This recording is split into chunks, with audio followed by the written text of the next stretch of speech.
recognizing that Sandy Bieber, the vice chair, and our new member, Sturges Dodge, are in attendance, as well as the chair, Hoyte Decker. And I'm hoping desperately that I can get a motion from one of you and a second from the other. Oh, wait a second. We're not doing minutes today. That's right. Forget that. Don't worry about that. I will note for the record, however, that we have attached to today's agenda material that was produced during our April 3rd meeting, which will be embodied in the minutes at some point in the future, hopefully for the June meeting. So with that information, I'm going to move on to the next item of business, correspondence, unless somebody has anything else to say. No? Okay. We received an email, which was actually a copy of an email sent to the mayor, Mayor Coons. I got it on April 9. It is from William Cook, who is expressing concerns about regulating the hours when professional lawn services may use power equipment. I acknowledge Mr. Cook's email and suggested that we sit down at some point in the future. As it turns out, he will not be available for such a meeting until July when he comes to Rehoboth. So beyond that, I have nothing further. Did you want to add something to that? Well, I thought if there's going to be any involvement at all of this committee with that topic, it would be very helpful to know, and you can just ask the appropriate office within the city government, what rules and regulations are there? Mm-hmm. Because I'm not sure there's any one place that says what the hours are and what the noise issues are with respect to lawn services, gardening services, landscaping services, and to the lawn service. And I think it would be very fair both to homeowners as well as to the lawn companies, because I think they don't really have a clear view what the rules are. So that's a good area where we could probably be very helpful. Okay, sounds good. Would you like to be involved in the conversation with Mr. Cook? Absolutely. Okay. Would you like to run with that ball? When's he coming back? It's July. Oh, sure. Okay. Well, I'll give you some information, then you can pursue it. That's good. Okay, great. Thank you. Okay. I'm moving on now. Are you good?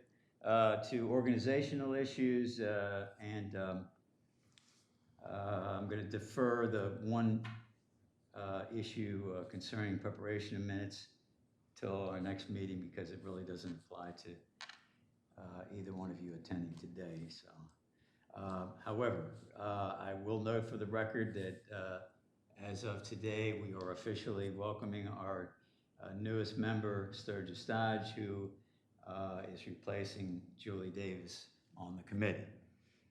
Okay, is everybody good with that? All right. Moving right along, citizen comment. I guess there won't be any since we don't have any citizens in attendance. And so on to old business. The first issue I want to take up concerns a matter that was pending during our last meeting, administrative variances. And I want to note for the record that we have returned this matter to Commissioner Schlosser, who brought it to our attention back in December of last year. We had a couple meetings. Gene Lawson and I had a couple meetings with Commissioner Schlosser. We also met with, Commissioner Caluzzi also attended one of those meetings.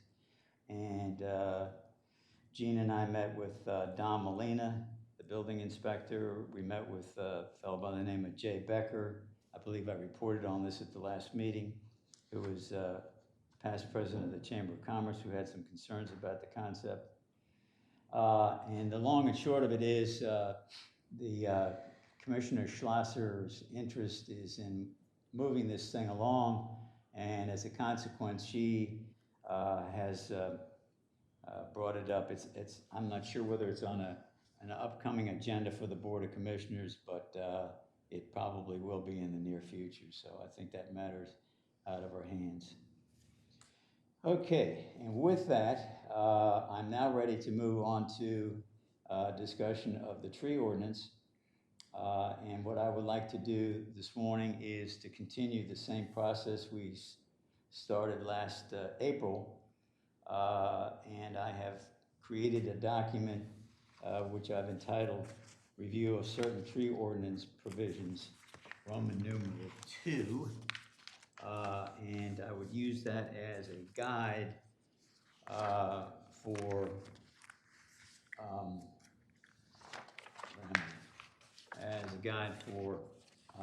discussing the further issues that are at play here. So, first item, if we're ready, anybody preliminary comments or remarks, whatever? Good? All right.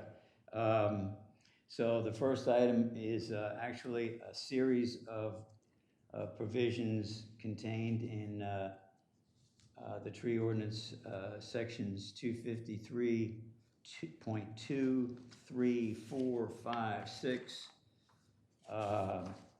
And I'm proposing that the language in those be consolidated and amended as I've indicated, I guess what's on the second page of this review. So I'm sure there's some thoughts on this. If you want to wade in, go for it. Go ahead. I'll go ahead and weigh in. I kind of, since I'm not real computer savvy, what I did was print out this actual section and with Sandy's comments so that I could kind of see Okay, yours great. and Sandy's. That's great. Okay. And then Good. sort of made some notes. I mean, I think the idea of changing the name to the Tree Ordinance Commission reflects kind of what their current function is. So Okay. I think, I think that's a good idea.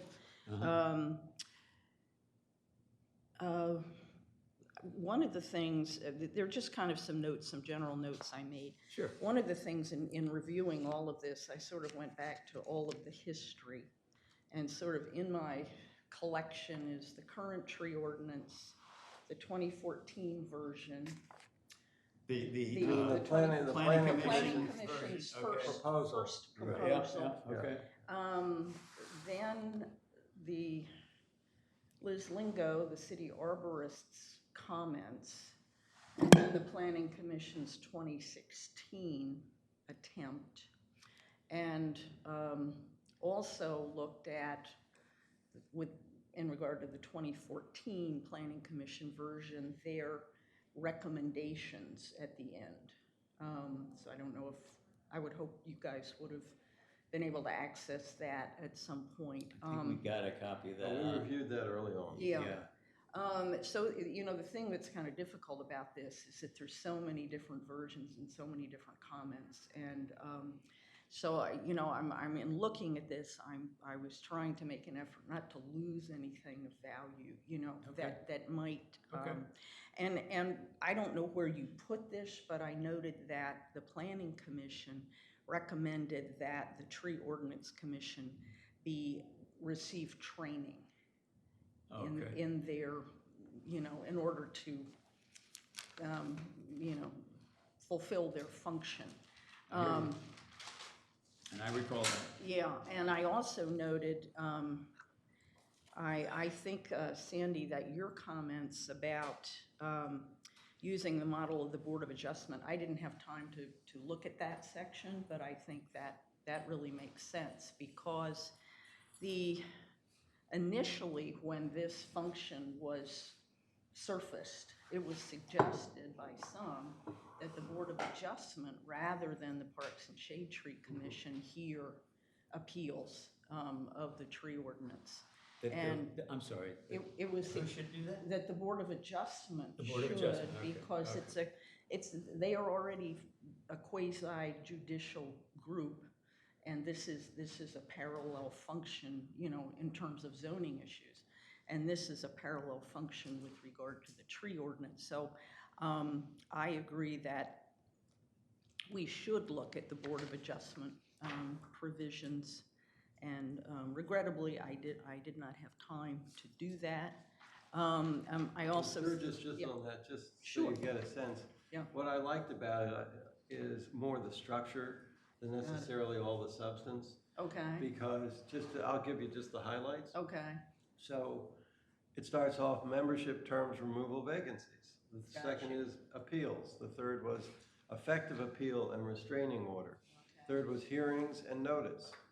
The next one was powers. Mm, The power to modify or reverse decisions. mhm, Rules and regulations, expirations of exceptions and variances, that wouldn't apply to us. mhm, Fee schedule, right, which I think is a really important thing for us to tackle at some point. yeah, Meetings, power of the chairman, recording of proceedings. I just like the structure of all of that. yeah, And I think if we're gonna try and take what's in the tree code right now and create a refashioned appellate body, mhm, that we ought to look at a city appellate body that's already in place that's got a good structure, much better than this structure. I Any agree. suggestions on that? Well, no, I said, you take all that Okay, stuff and just. no, I lay know, it but I out. mean, you're saying there might be a community out there that has something already in place. If, And Hoyte, I'm- I see where you're going, I'll shortcut the subject. Okay. If you want me to, I will take the Board of Adjustment structure and turn it into a tree ordinance provision. I would like that. I would May like I that so much. Just from, and Sandy, I just want you to know, I like the training idea. I'm willing, Oh, good, yeah. I'm willing to volunteer as well, so just, to do some of this. What I wanted to say is there not also attached to the Board of Adjustment some kind of, sort of description of their general, something that's kind of a guiding principle or something? At the very beginning. Yeah, at the very It says beginning. It says basically their mission. Their mission, okay. Yeah.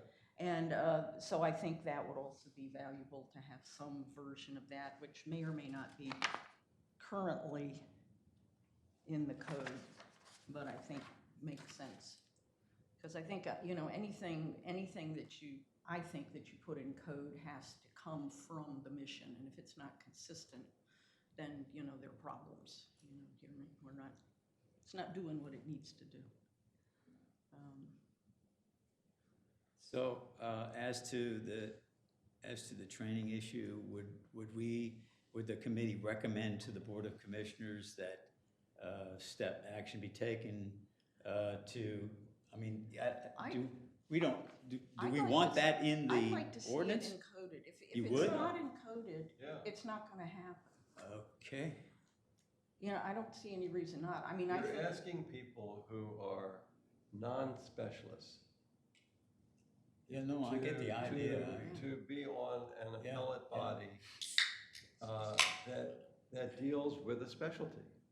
And if you don't understand the basics, like what's a deciduous or evergreen tree, well, not only that, Sandy, but how a quasi-judicial body acts. I mean, how they make those I decisions. think occur generally. I mean, I've said in, like there's FOIA training, there are things like that that go on for all the committees. Okay.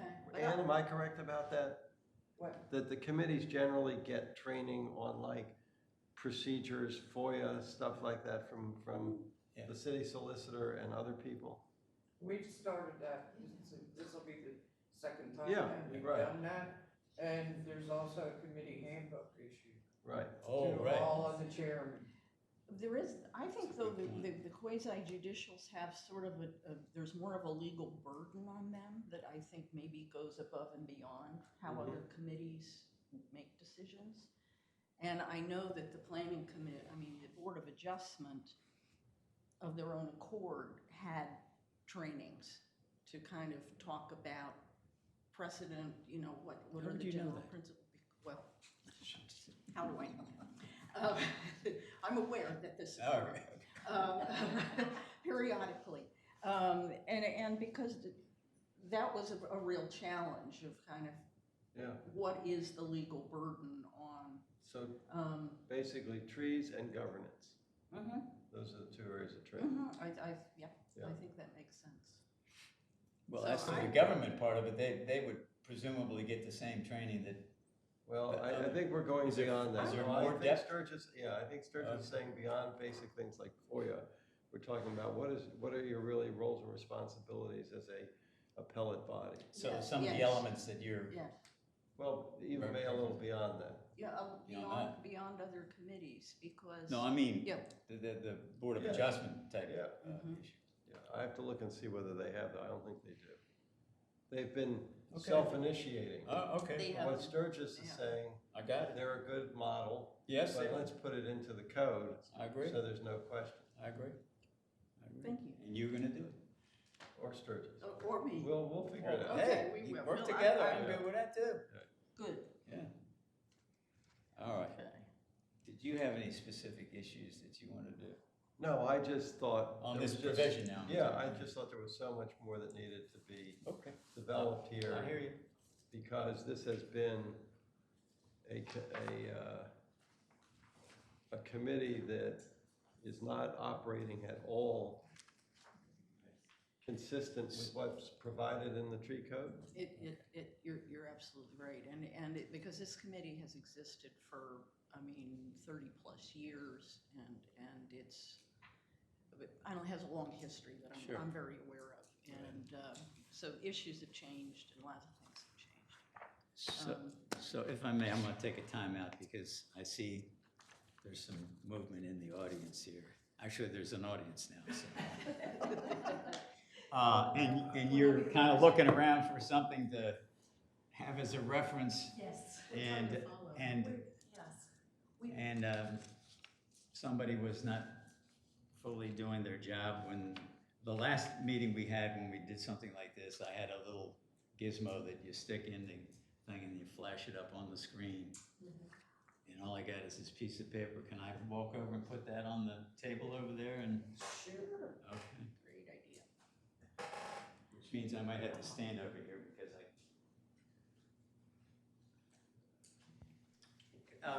is there a, could we maybe like do 3 copies of this? Could you do that? I mean, that would be simple, then they'd get a copy and I get the statement. No, you don't have it. This is what we need. This Pardon? thing. And it's just the one side. That's all that's. Sort of. Okay? Thank you. All right. Yes. What? And what?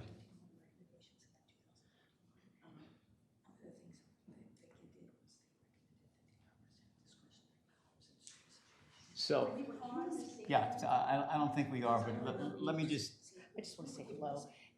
Hoyte, right? I Yeah. don't, because I'm not the person. Sandy, who answered yeah, that Hoyte question. Decker. Having to Sandy share Beaver. You are? And- Andrea Hoffman. Hi. Oh, We're- okay. We're on the Mayor's Advisory Committee on Trees. Oh, okay, Yeah. okay, We're okay. here for A couple Sturgis. ringers. We're being- I recognize you, we're but being I'm Yeah, sorry. my I name's wasn't- Terry Eskew. We live Okay. on Henlopen So- Avenue. Okay, all Oh, right. really? Where? If We are- you, I'm if at you guys 102 want and to be she's on the at- record, you I'm might not sure want Yeah, to- Oh, so okay. I'm Thank about to you, deal with thank it. you. Yeah, Oh, yeah. okay. Because All right. over So the Lake Drive. We lived in We're 60 really, for we didn't 12, have this 14 till, years. so Oh, we do wonderful. need. Yeah, I've been coming to Rehoboth. So for why don't we 30 do years. this? Let's take a moment because we're just kind of hanging out now. Remember your We live already had a stream. public comment and nobody was here then, so we didn't have one, but I'm gonna give you guys an opportunity to identify yourselves and maybe say anything you're interested in, points that you're making, and maybe just that you're interested because of your membership on the other committee. Yeah, because we were given this paperwork and we didn't know Yeah, where you I'm were. working on I it. mean, I'm gonna give you something that'll help you. Thank you So- for Thank you considering Okay, us. I so know- yeah, thank sure, you. so go ahead and step up to the plate there and, yeah, go ahead and identify yourself for the record, just so. Andrea Hoffman, 137 Henlopen Avenue. Okay. And I'm Terry Eskew, 102 Henlopen Avenue. Okay, great. And so, what I'm gonna do is, as we go through this, we give the audience an opportunity to comment. And so, please feel free to join in, but you're gonna need to step up to the mic when you do that, okay? And are we able to do it after we make a consideration, or do we wait till the end? When is appropriate? Yeah, we'll let you plug in whenever you want to, actually, you know. Okay, thank you. All right. Are you gonna use the documents under? No, Thank you. yeah, and. I'll give this copy to you then. Okay. Thank you.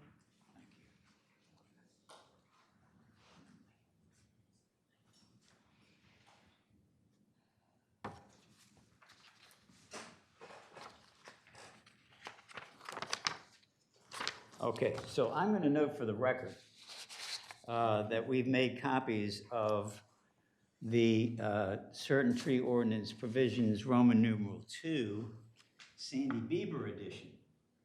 Uh-oh, Okay. you gave with my comments I on gave it? you- Oh, yeah. my God. Okay. That gives us a complete record. Come on, that's good. So anyway, and just to explain again for the record, what we have here is a document that embodies the provisions that we did not cover in our April meeting, with the exception of, you didn't get into the, oh, I see, you only went to 16, okay. All right. It goes through 253.16, so there are gonna be some more gaps, but we'll deal with that when we get to it. So anyway, if we may, can we move on to the next provision? We good with that? All right. And so that would be maintenance, 253.12. And why don't we give Sandy a shot at this one first, so. Well, we're dealing here with, we're still in Article 1. Right. So we're really dealing with city trees, city property. Okay. And if we are, and we're looking at existing law, which says that the city shall have the right to plant, prune, and so on. And I just thought it was peculiar for an ordinance to say the city has the right to plant. I didn't know if it just meant that the city is supposed to plant, prune, and maintain and remove trees. I mean, arguably, the city may plant trees, but once it's planted them, then it's only the city's obligation to prune and maintain and remove the trees and the plants and the shrubs and so on. But if we don't want to disturb what's already there that nobody has a big issue with, I'm not too concerned about it. I just thought that the structure was a little peculiar. I don't understand the term lines of all streets, alleys, avenues, lanes, squares, and public. I don't know what a line is when it says within the lines of all streets. Mm-hmm. And so if other people understand it and they can educate me, that's fine. But if no one understands what that means, we ought to try rewriting it. Okay. And then the last sentence says, it's the responsibility of the city to provide adequate maintenance for all city parks and trees. And I thought we were only dealing with trees, and all of a sudden they're saying that the city has responsibility for parks as well. And that may belong somewhere. I'm not sure it belongs here, because to me that takes on many more responsibilities than just the planting, pruning, maintaining, and removal of trees. May I weigh in? Yes, please. Okay. So that's I- subsection A. yeah. Okay, I really saw that final sentence is just saying the same thing, except saying it shall. I mean, the first Right. part says it has the right. That last sentence actually contradicts it and says it shall. That So was it's the- sort of like you're gonna have one or the other. The other thing, repetitive to me, is that maintaining city parks and trees is again redundant, because the city shall, I just struck have the right to. The city shall plant, prune, and maintain and remove trees, plants, and shrubs, this is my suggestion, within the lines of all streets, alleys, avenues, lanes, squares, and public grounds. And public grounds includes parks, as may be necessary to ensure public safety or to preserve or enhance symmetry and beauty of such public grounds. I don't see parks as separate from public grounds. I think it's inclusive. And to your, Well- just, So, what do you let think? me offer my thoughts, and then what I want to do is step Wait, back a wait, little Sturgis, bit. do you know what a line is? No, and so Okay. I drafted what I thought they were trying to say, and this is what I came up with, just because it's sort of how I've operated when I talk about what I think they're talking about. Within the law, okay, I just rethought this, and I got myself in trouble, okay? Because when I say within the lines, oh, okay, I think I know. Well, tell us. Oh, okay. I think what they're trying to say is within the lines of all, anything adjacent to, I guess, adjacent to streets, alleys. You don't like that one. See, there was another thought that I had, because there are street trees, which to me are trees that are in the city rights of way adjacent to streets. So here's what I just suggested. The city shall plant, prune, and maintain and remove trees, plants, and shrubs within city rights of way adjacent to streets, alleys, et cetera, and in public squares and grounds as may be necessary. I just sort of, it's kind of odd. Actually, Yeah. what you just gave me a good idea. Okay. The definition of street tree says that it's a tree, a shrub, a bush, it sounds like Lady Bird Johnson, or other woody vegetation on land lying between the property lines on either side of streets, avenues, or ways within the city. So it's lying between property lines. Yeah, and I think that's an odd sentence. Yeah, but the interesting thing is that, as I recall, Hoyte, tell me if I'm wrong here, street trees can be planted by either the city or by individuals, With the right? permission of the city. Yeah. So, That with the permission of the city, a property owner can plant a tree in that space. So I need to, if I can have a turn, if I can have a turn, I want to do two things. I want to step back and recognize that I'm doing the same thing Gene did last time.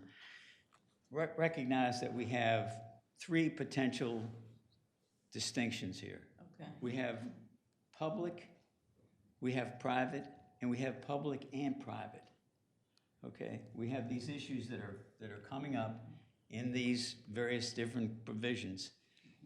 And what I tried to do back in April was to distinguish those and separate them. I didn't do a great job. And Susan and I think Sandy wisely suggested that, look, let's revise these things as appropriate and then figure out where it's, properly placed. And so I followed that. Now, I would also point out, and again, I'm still stepping away here, I'm recognizing that we need to, you used the term city trees when you first started making your comments. You used the term city. no, I just said the city shall plant trees. I didn't use city trees. Well, I think you were saying something like city property or something. That's what it says here. Yeah, okay, well, here's my point. I think what we need to do is stop using terms like that and just, it's public, okay? Let's not do city, public, park, it's public. If it's in a park, so be it. Keep moving this thing. Do you understand what I'm saying? I think we need to distinguish it in that fashion and simplify it, okay? Now, I also want to point out that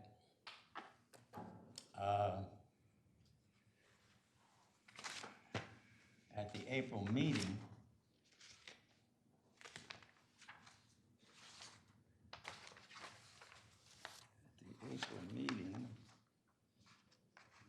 can do this. We, as best I understand, and I know you've got some comments on it, but I thought we had made decisions on definitions of both street trees and public trees, okay? And I'm just gonna read this because it's easier. A public tree, and it's replacing the term park tree. A public tree is defined as trees, shrubs, bushes, and all other woody vegetation on public land and all areas owned by the city, okay? And then as a separate definition, street trees is defined as public trees as defined on land lying between property lines on either side of all streets, avenues, or ways within the city.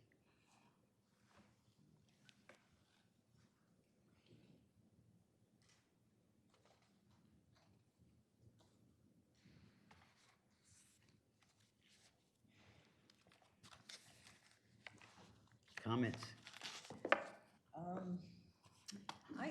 I'm confused by the phrase lying between property lines. Okay, I'm willing to work on I it. don't know what that means. Okay. Is that,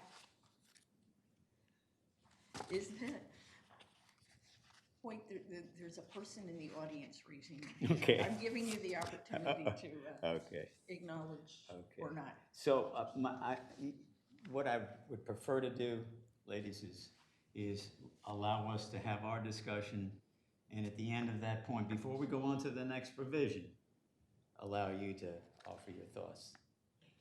Okay. Sturgis? Yes, can you One help of the me with things, that? one of the things that I will remind Hoyte that we discussed was, notwithstanding the fact we reviewed certain definitions at prior meetings, that we were gonna come back at the end of this exercise and relook all definitions. Yeah. I think that's what he meant by I'm- having a further comment. Okay. I actually had no problem, well, forget that. I wanna focus on 253.12, the maintenance provision. Okay. And I mean, if we're looking for clarity, and if the three of us, albeit not experts, but at least reasonable people, and as the law would view it, don't understand what this means, then we ought to make it read so that everybody would understand what it means. So if we say, for instance, and following my comments here to some extent, the city shall plant, prune, and maintain and remove trees, plants, and shrubs within or adjacent to streets, alleys, avenues, lanes, squares, and public grounds, as may be necessary. I think we've covered the issue. We've taken out the questionable business about having the right or not the right, or being obligated or not obligated.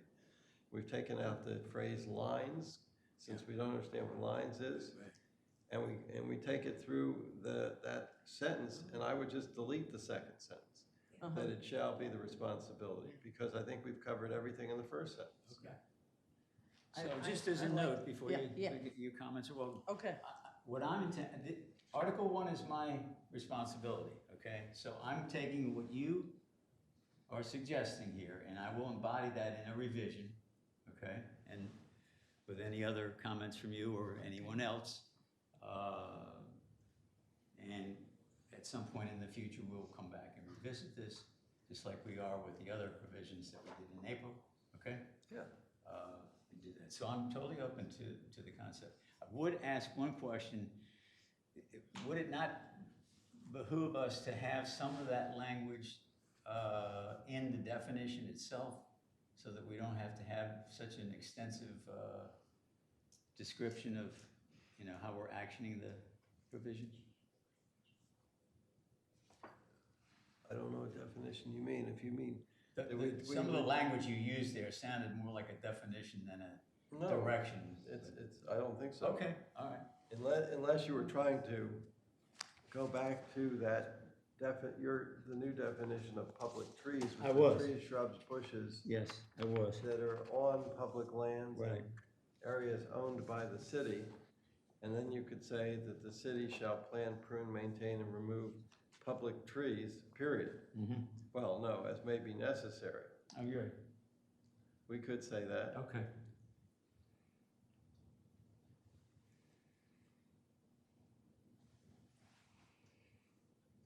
Sturges. I like it. She likes it. Yeah, I think it's kind of interesting because as we phrased it, it actually suggests that the city might have to remove trees that are in the streets. And I mean, that's what the language says, as you've read it, Sandy. Within or adjacent to all streets, alleys. And I got no problem with that. Okay. I mean, that's inclusive.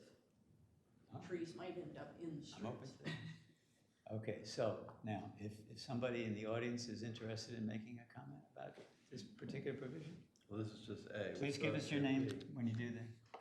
Thank you. My name is Terry SQ, 102 Headland Avenue, and I realized, thank you. I realized in that first sentence, at the end of that first sentence, first of all, it is confusing, the word lines, because that really can mean different things, of course, to different people. Originally, I thought, shouldn't that say public right-of-way? Because the city does have control over the right-of-way. But then at the end of the sentence, what's confusing is they call it, and beauty of such public grounds, which kind of is a definition there. What is public grounds? So I would just suggest that when you talk about that they have the right to plant, prune, et cetera, trees and shrubs and all of that, that it might clarify it to say within the public right-of-way, because previously, the other question I have for you is that when you mentioned previously that there's public, private, and then you said there's public-private land, a second issue I would like to say is what is public-private land? So anyway, I think what's confusing is at the end of that sentence, it does say, it calls it public grounds. Do you see what that says? So originally you're calling it lines of the city, and then you're calling it at the end public grounds. I think it would be better to just call the whole thing the public right-of-way. Because doesn't the city have eminent domain over that area? Yeah. So that's just my one point and my one question. Thank you. So if you don't mind, I'm going to call you Terry. Yes. My reference to public, there are certain provisions in the original ordinance which I was trying to realign in a document that I used for the last meeting. And I was trying to distinguish provisions that applied specifically to public, which is primarily Article 1, provisions that deal primarily with private property, which is Article 2. And then there were, I don't know, 2 or 3 provisions that kind of bridged both areas, okay? Now, I think they were all in Article 2, I don't remember, and there's not many of them, there's only like 2 or 3. But they address issues that affect both private property and public property. So that was why I was using that. So, but I accept your comments about right of way, and I'll put that in there as well. So. All right. Boom, boom, boom. Are we ready to move on? No, Uh-oh. Okay. no. We have other paragraphs, don't we? I'm sorry. First of all, I mean, if you really want to tie this into the definition of public trees, then you could have an even shorter provision which says the city shall plant, prune, and maintain and remove public trees as may be necessary to ensure the public safety or preserve or enhance the symmetry and beauty of such public trees and public areas. And that could be the whole subparagraph A. Well, it's interesting because this is in a tree ordinance, but it also lists things other than trees. And I know in your definition of public trees, you listed things other than trees. So I'm kind of, I mean, this is sort of, I mean, it's sort of trying to say what the city will do in That's a terms of valid its question. maintenance of public right, areas right. inclusively, Right. but it's in a tree ordinance. So, Yeah. I mean, I don't know. I mean, it seems like we would want the city to say that they are going to maintain all of those things in addition to trees. I don't know. It was easier for me to define it with all that stuff in there rather than to grapple with the issue of why is a bush or why, you know, Yeah. whatever else is I in mean, here. if you take it out, then I feel like you have to find somewhere else to put it. And that seems Right. awkward. I mean, Right. but I hear what you're saying, Sandy. That would make it really, Yeah. I mean, like it fits under the title in a way. So I'm kind of loath to take out those things other than trees, just because of that awkwardness Well, of the trying to definition find. of his public trees includes shrubs, bushes, and Yeah. Oh, I hear what other you're woody saying. vegetation. Yeah. Can I just sort of comment on that in general, just as a sort of member of the public who's read Too late. code and, too late, okay. It really, I hate to have to go back to a definition in Oh, order, do you? in order Oh. to understand. Mm. I mean, if a couple more words. Mr. Compliance Officer. Yeah, right. I Totally just- different I philosophy. mean, I mean, well, it's just in terms of having to, you know, keep referencing with a few more words. You know what, Sturgis? Yeah. I think as a general proposition, I would agree with you. Okay. The problem with going that way Yes. is that you will forget a phrase or a word when you're repeating it. And then people will discern that must mean there's a Wiggle different room. meaning or whatever No, for this you're point absolutely right. than for this point. And that happens. Yes, so Yeah. that is why when you No, I- draft code, draft laws, Mm-hmm. you try to use definitions. It makes sense. I mean, I think there's a very strong argument for that. Okay. I have a hard time having the definition of trees include things that aren't. I guess that's kind of why that makes me a little crazy. Well, the definition of trees is different, but if you look in even the current code, even for public trees, yeah. a public tree is a tree, a shrub, a bush. See, that's what I'm saying. That's what I'm saying. I mean, there's nobody, I mean, an arborist would tell you there's no way. I mean, most people would say trees are not shrubs. Well, it gets more complex because when you then get to Article 2, the definition of tree is a living woody plant having a well-defined stem, a more or less well-defined crown, which is capable of attaining a height of at least 15 feet. Right. Which is interesting, and that's really what a tree is. That's right. And yet, within their own code, Right. they are talking about trees that are more than trees. Yes. So if anything, you would want to go back to Article 1 and call them something else other than public trees or, what was the term? And street trees. If they really mean by street trees, shrubs, bushes, and other woody vegetation. I mean, So you would, I'm sorry, excuse me. That's You- all right. You would argue or assert or whatever you would do that it's more important to use the the definition for tree as it applies to either street or public or whatever If you you want. mean something other than a tree, in terms of the planting, the maintenance, the pruning, and the removal, Right. then you should say that it is a tree or other vegetation, whatever you want to call it, so that it's clear that we're talking something beyond what everywhere else in this code we call a tree. I think so, and I'm wondering if we want to put in definition something, Points well taken. you know, public plants Or something. plantings, public Planting, plantings and public street plantings. Maybe we'll have a new bush ordinance or something. We'll have a bush committee. There you go, that's all right.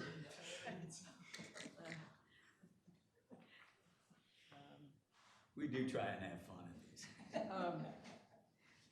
I'd like to take a stab Yeah, please. at a Yeah. definition separating, that definition, separating. All right. May I volunteer By all to means. do that?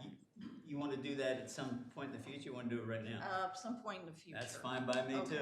Okay. So the term you're going to define is what, tree? Well, public tree, I Oh, want to and separate so out those you're gonna do things a couple. that are not trees and get them Okay. so that, I'd like to do that. All right. Just see, I'd also like to look through the code and see if there's anywhere else in the code where it talks about the city having the responsibility to maintain things other than trees. Well, that's fine, So- but that's, I'm Yeah. liking the way, the direction we're going. Plants. Okay, That is to get the bushes out and all this Yes. stuff out. yeah.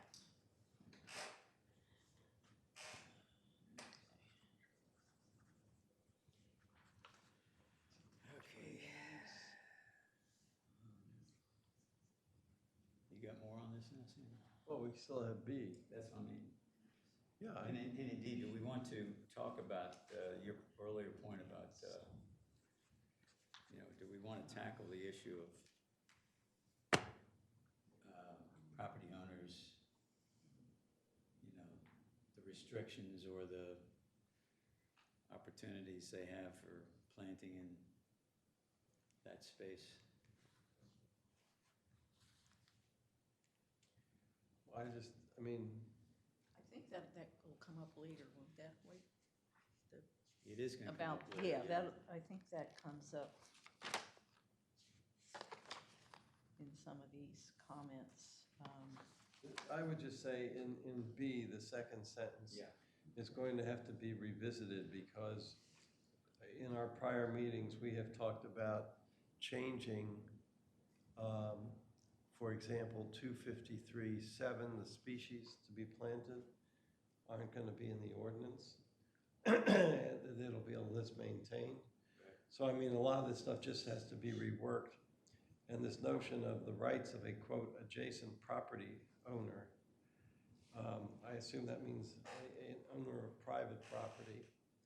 Well, that comes up elsewhere too. Oh, okay, I hear what you're saying. What Well, I think what is this adjacent? Is it across the street? Because in other areas, it does come up and it's addressed as. I took a stab at some language. I don't know if you want, would you like to hear my stab? Sure. Because to your question about, I said, this section does not prohibit the planting of street trees by private property owners whose property abuts city rights of way adjacent to streets, alleys, avenues, and lanes.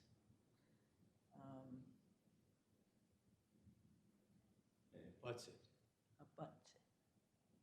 Because the city rights of way, as you know, include the hell strip, if you will. The hell strip? The hell strip between that's a sort of a arborist term. Is it? Yes, it is. Anyway. It's not a setback?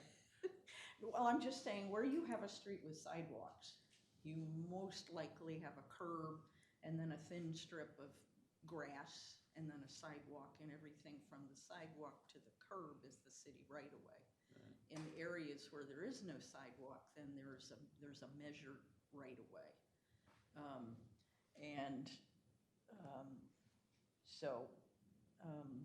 I'm just saying that to me it makes more sense to somehow reference that the property abuts the city right-of-way, the person's property. Because adjacent,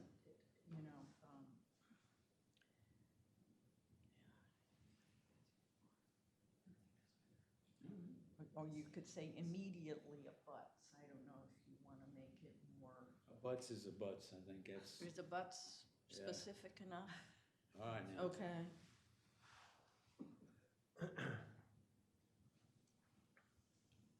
Any thoughts, Sandy? No, I think that's fine. I just don't know if there's something beyond right-of-way where the city would be planting something. Okay.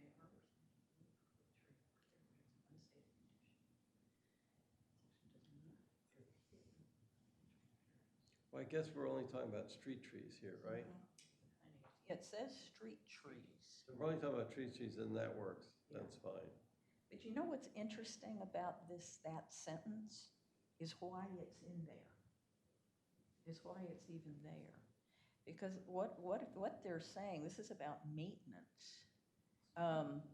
And it says the arborist may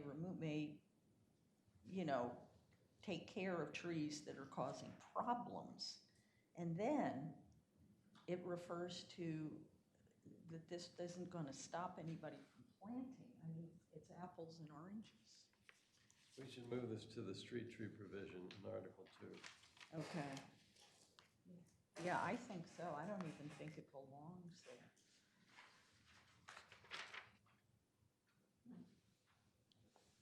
Because it's got nothing to do with maintenance.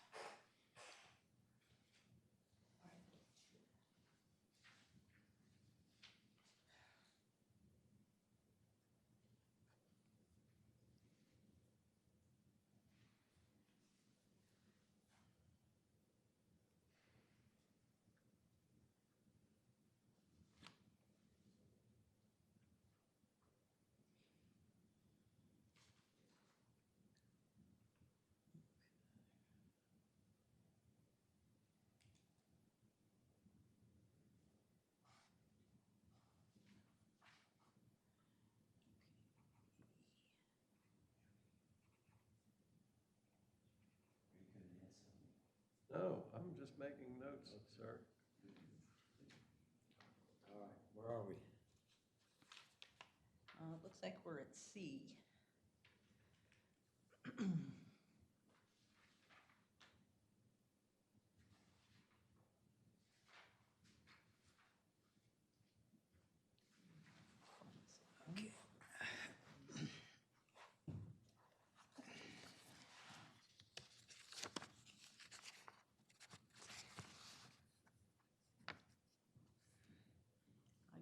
Sandy, I just want to say I agree with your strikeouts.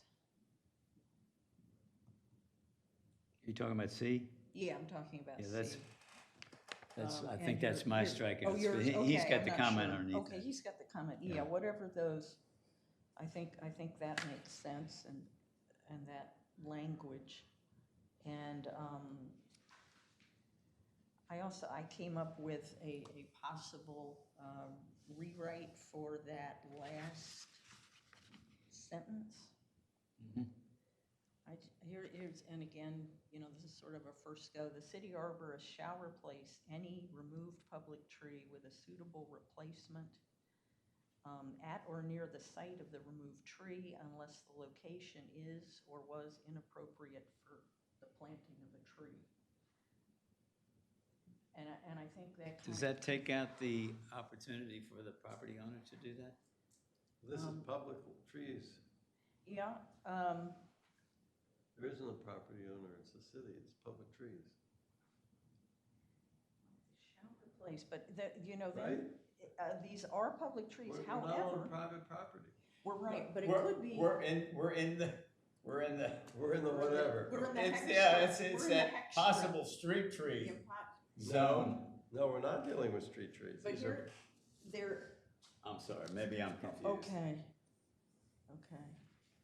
the way you have. Where is this? Any spot public where this tree tree's gonna get removed must be removed? replaced Could unless it not be in otherwise in that, ordered. I mean, in we that could strip say, of grass or strip of, it could land? include the hex strip. the hex strip? I mean, we could say the city arborist shall replace or cause to be replaced. Consistent with, but this is kind of an I think you're interesting. trying too hard.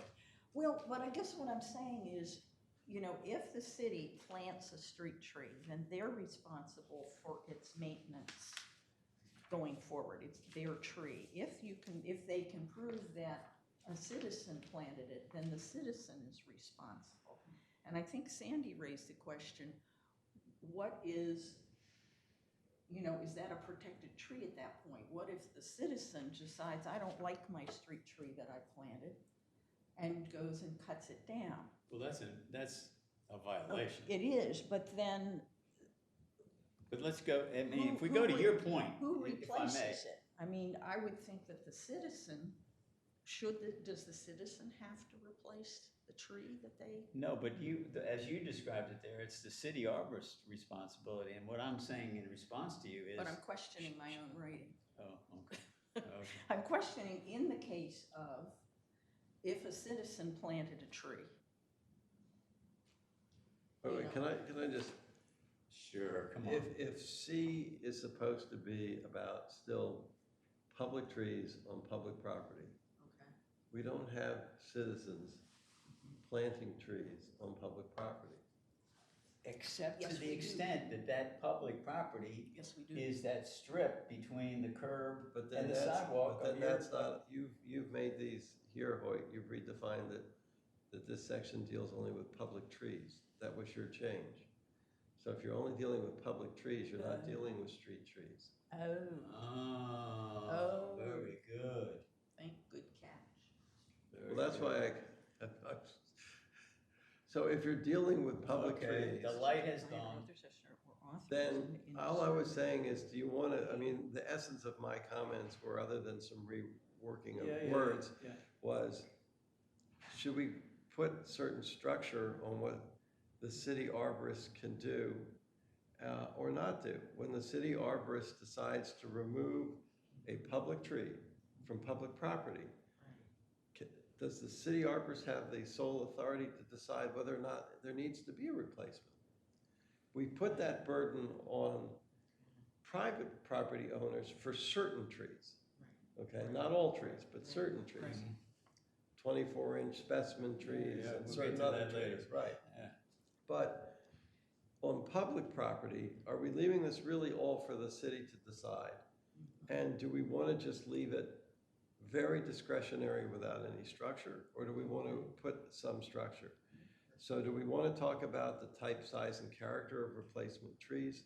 Sturges, I know at prior meetings, when you have been on the other side of the table, you have said, and I know you've said this in hearings when you've been at the Park and Shade Tree Commission, let's not just talk about the number of trees, let's talk about the character of the tree. If we're removing, and we will discuss this later, but I mean, if you're removing on public property a tree that provides canopy, okay? Forget my own views about this stuff, about calipers and stuff like that. And should another tree that is a canopy-like tree, similar or the same as the one removed, be the one is the replacement tree? Or can it be any kind of tree? Is there even an obligation for the city arborist to replace the tree? Could the city just remove trees and not replace any trees? Is there no constraint on that? Do we care? Or should there be some kind of fairness and equity provision here that if we're putting the burden so much on the private citizens of this city about what kinds of trees and how they are to maintain trees, and the times in which they are to replace trees if there are trees removed, then shouldn't we have comparable provisions on the city? That was the essence of my comments here. But I focused on, because of your prior change, which I thought was correct, public trees. Because street trees is sort of the hybrid, you know, as a... Right. Do we need to explicitly exclude street trees from this? Well, by definition, a street tree is not a public tree. Yes, it is. I gotta go back to what you drafted. Where's our definition? This was a couple meetings ago. Yeah, street tree. Actually, it was You said a street tree is a tree lying between the property lines on either side of a street, avenue, or ways within the city, which I think is the current definition. It is. And, well, I gotta pull it up. I don't trust myself. Yes, you said a public tree is a tree, shrub, bush, etc., on public land Okay. Yeah. and you're all right, you're areas right. owned by the city. Yep. So Okay. I thought that was nice because in a way, we're gonna deal with public trees on public property. Yeah. we're gonna deal with private trees on private property, and then we're gonna have this very small third category, which are the street trees, which have unique rights and responsibilities in terms of who can plant it, who maintains it, who can prune it, and the manner in which it gets pruned, and who can remove it. I give up. I'm just trying. No, you're good. I accept. I accept. But don't say give up, just say, okay, that's fine, you agree. Give up sounds like. I mean, this is interesting because, I mean, I agree with you that it makes sense if we're going to talk about trees being replaced, that I think, do you think we should say more rather than less? Or less rather than more? I guess I'm questioning. Replace. I mean, that's very general. The sentence as it stands doesn't say who does it, who pays for it. It doesn't say what it'll be replaced with. It just says it must be. And I'm going to tell you, there's some kind of, this is multifaceted because there are some street trees currently in place that an arborist today would not plant that same tree there. Absolutely. Absolutely Yeah. wouldn't. Would say that's a completely inappropriate tree for that place. And the fact of the matter is that in our city, and all but maybe 7 places. Well, what I'm going back to is the Davy Tree Survey. When you remember 2010, I don't know if you know, there was a Davy Tree Survey. Yeah. And they found in their review that there were 1,337 places where street trees could be planted, and that included places where there were trees that should be removed and replaced with something else, or trees were dead or dying, or things like that. But then they went on to say what kinds of trees should be planted in those 1,337 spots. And if my recollection is correct, there were only, I think, 7 places where a large tree, they felt a large tree would be appropriate. And if you go around and if you measure, if you see just visually, it would be very difficult to, even though we've got some wonderful survivors that are providing canopy and height and all kinds of great stuff, an arborist today, I mean, if the tree would never replant. Well, which makes sense. We had people who came here to our prior meetings who talked about those street trees are disrupting the sidewalks because of their root structure. They're interfering with power lines. They're interfering with lighting of streets. They're interfering with visual, whatever it's called at an intersection, you know, your ability line of sight. Line of sight, thank you. And I think that's why I like the idea of dealing with street trees separately. But this whole thing, if you think about it, C says, no person shall plant blah, blah, blah, a public tree without getting the approval of the city arborist. Well, who's going to do that unless they're either an employee or agent of the city? These are public trees. Who comes and plants, sprays, preserves, prunes, removes, or cuts a public tree? A property owner. Property owners plant trees and do things to them, and or do things to them. On public property? On street trees in front of their homes. This isn't a street tree, Well, actually, let's see.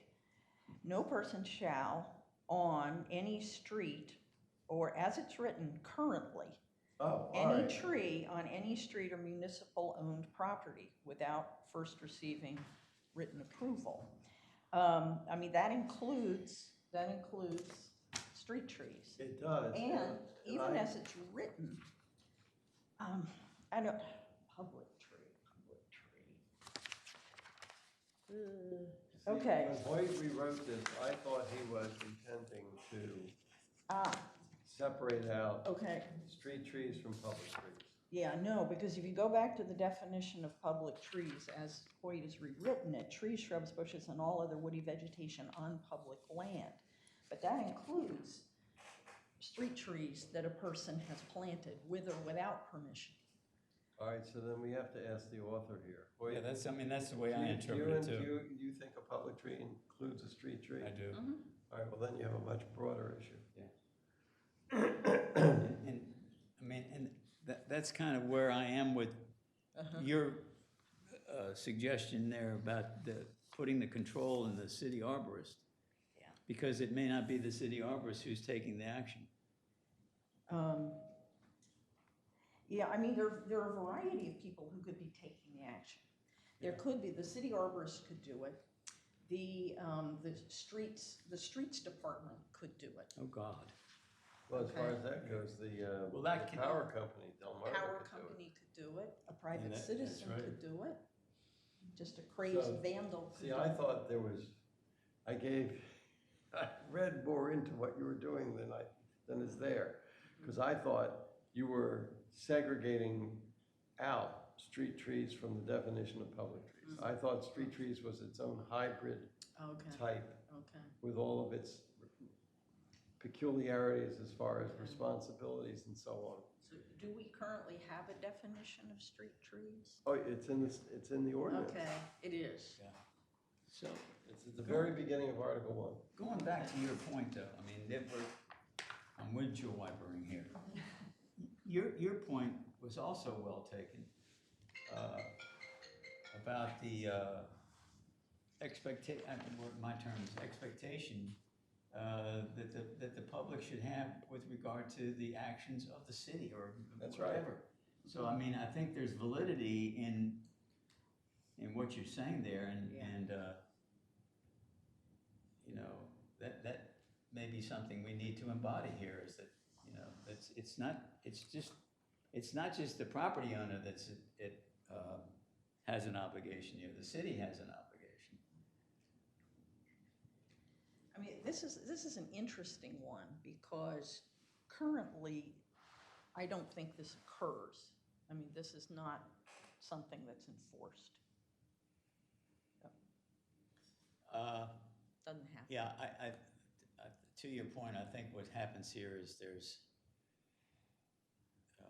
it doesn't rise to the level of an unwritten practice, but it represents something that goes on. I mean, there could be situations where somebody suggested the property owner's doing things without letting the city know. And the city is aware that things are happening, Right. you know, Yeah. but there's no. I mean, well, the other thing is that different bodies in the city, I mean, Yeah, I mean, streets you're freaking me out with the streets- damn street guys. Streets coming in there. repair could come and repair a sidewalk and a curb and take a tree out. Yeah. And, you know, the city arborist may not even be. Hello, how are you? So, May not be informed. I'm just gonna note for the record that the city arborist, Liz Lingo, has joined the table. And I would further note that we don't really have any specific questions out of our discussion so far. But if we have an opportunity here, and I think we need to grasp it. If there are some general questions that you felt would be appropriate this Yeah, morning. I like that, Liz. We're having an internal debate right now about whether there is a separate category called street trees that is different from a category that might be called public trees, or whether there is a new category, it's not in the code now. Okay. Or that this public tree would include street trees as well. So we were thinking about public trees as trees that are planted on public property, basically. Not Okay? planted, but trees on public No, property. they're planted, maintained, pruned, removed, etc. Trees on public Sprayed. property. So trees that just grow naturally on public No, property or don't that count? you planted, and that you're maintaining. So that's what we're getting to. Right now. We're in a Article tree- 1 on maintenance. Okay. Right now, 253.12. for a tree that is on public property, forget the street tree issues for a second. a tree that's on public property, if it needs to be sprayed or pruned or removed, who makes that decision? That if it needs to be pruned, who makes that Or decision? sprayed or removed? Me. Okay. Let's assume you make the decision to remove it. Okay. Do you then say is it within your authority also decide whether or not it gets replaced? Yes. And when you make that decision, what's driving your decision? How do you decide whether to replace that tree or just leave either the stump or just dig out the whole thing and Well, forget about it? We don't leave the stump. Okay, so you Ever. remove the whole Shouldn't. thing? Yeah. I mean, maybe in the woods, we would leave the stump if it could harm other trees by grinding it, or it just makes no sense. If it gets replaced, we like to have a little bit of a resting period because you have settling from Right. where the previous tree was. But I would say if it's part of a like planned planting, you know, like a streetscape or something like that, or one tree in a row of 20, it gets scheduled for replacement usually in a grouping because it's much harder to care for trees and they're individually spaced out. If it's just a random tree in front of, say, a home, we would try to work with the homeowner if they'd like to have a tree. Forget the street trees. I'm talking about trees on public lands. Well, to me, Street that tree defined partially as is. the tree that's in the area between the curb and the sidewalk. Forget about those. Okay, so Parks. parks, if a tree gets replaced? I mean, generally we rely on the natural regeneration. I mean, I have a few areas I'm in the middle of restoring that will have plantings, but if a tree dies in the middle of Central Park, I'm not buying a 3-inch B&B and trucking it in there to replant, if that's what we're asking. I don't know if that's what we're getting at or not, but. Well, we're getting at that, and we're getting at sort of issues of parity. So, but if a private party removed a tree that was 24 inches in caliber, they'd have to replace that. Depending on what else they have on their property. A lot of times, no. Okay. So, like if they own Central Park and they had to remove a 24-inch tree, no, they wouldn't have to replace anything. Because they already have enough other trees. They meet the density requirements. Mitigation and density, theoretically.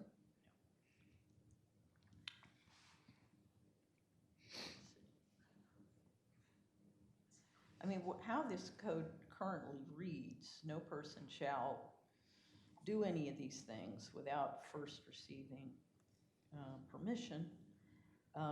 Anything removed must be replaced unless otherwise authorized by. So it leaves, as is currently written and is suggested by Hoyte, it leaves it up to the discretion of Parks and Shade Tree and/or, in this case, we're looking at changing this to city arborist. Well, I think that all is, because this is talking about private maintenance, like if you want to prune the street tree in front of your house, that's what this is talking about. So it's all resolved, it's just, you just implement a permitting system for that, which is very common in municipalities. I mean, one of the things, Liz, when I'm looking at this,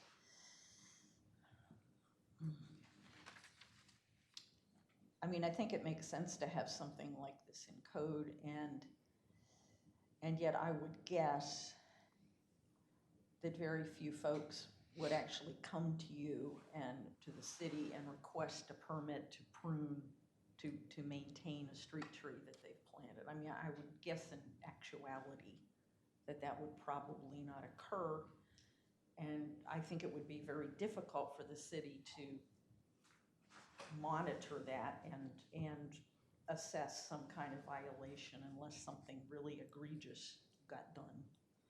Would that be inaccurate or accurate? People do call me about pruning. Are we just saying just pruning? Well, it could be, I mean, spraying, I don't think you'd know if anybody, you know, I'm maybe Yeah, you'd have to catch them in anything. the act, really. for Anything, spraying. I mean, any kind of maintenance of a tree, especially a tree that they planted in front of as a street tree. I kind of It really doubt need, people would contact you. You know, some do. Some do. Yeah. Okay. I mean, but I mean, you have to think of it this way. If you planted a tree there without, like, because almost all the street trees Mhm. in the residential areas were done by homeowners throughout time. Got That's it. just how, if you've been here long enough, you know that, well-meaning homeowners, well-intentioned. That's how they all got there. Got it. So it makes it hard if they planted it without permission, but then they can't touch it. But then we also require them to maintain it. So you're That's kind of what I'm saying. sticking a catch-22, Yeah, kind of.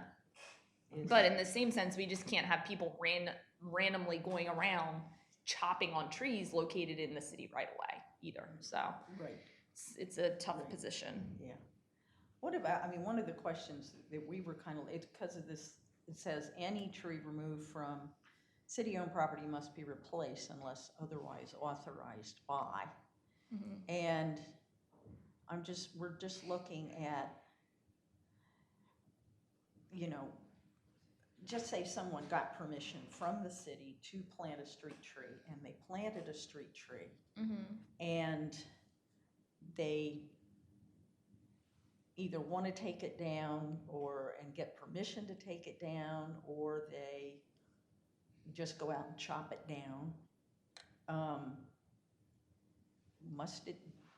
Would you replace, how would the city respond to that? I guess So if that's what I'm somebody saying. came, like one of these cases where somebody came here to remove a tree on city property, Yeah, they've got a street tree and they don't want it anymore, so either they come and ask permission to remove it, or they just remove it without permission.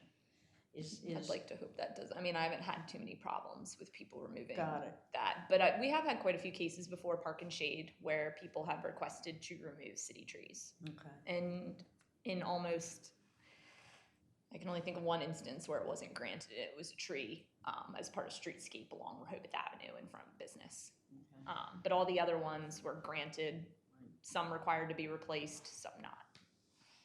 So, Liz, what is your experience with people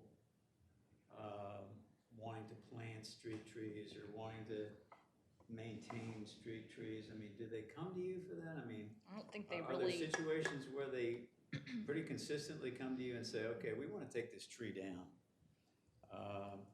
But you know, do they come to you when they want to plant it, or do they come to you when they Get want too to many of spray it, those. or you know?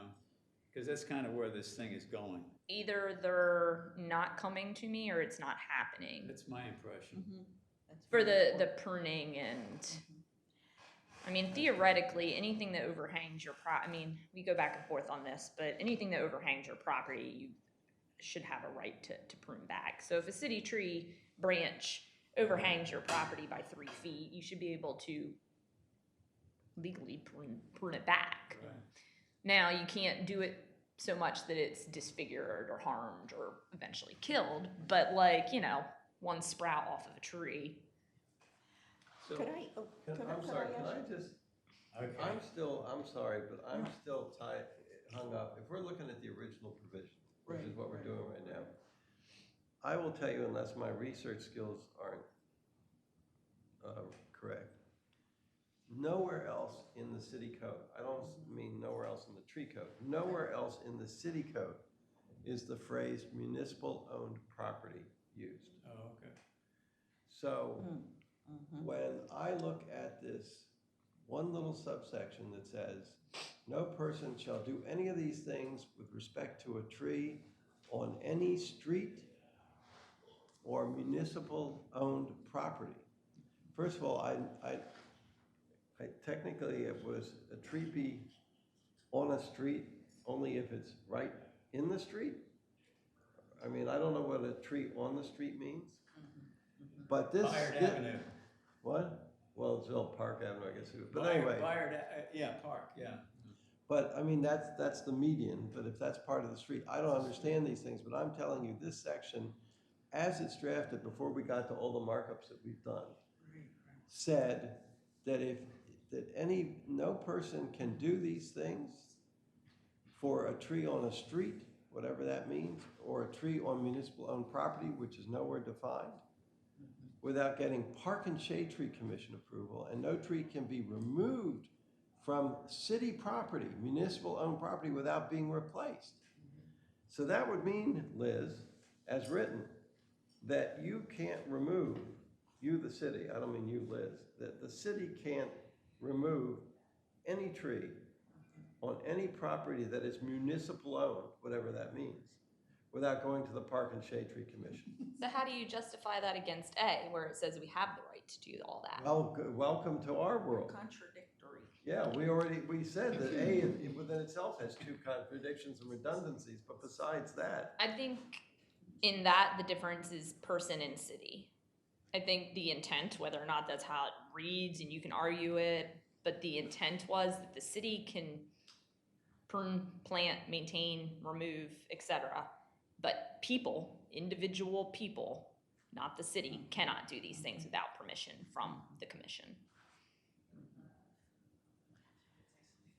So, yeah, and what you're kind of saying is that they use some new or novel or vague language that made it complicated.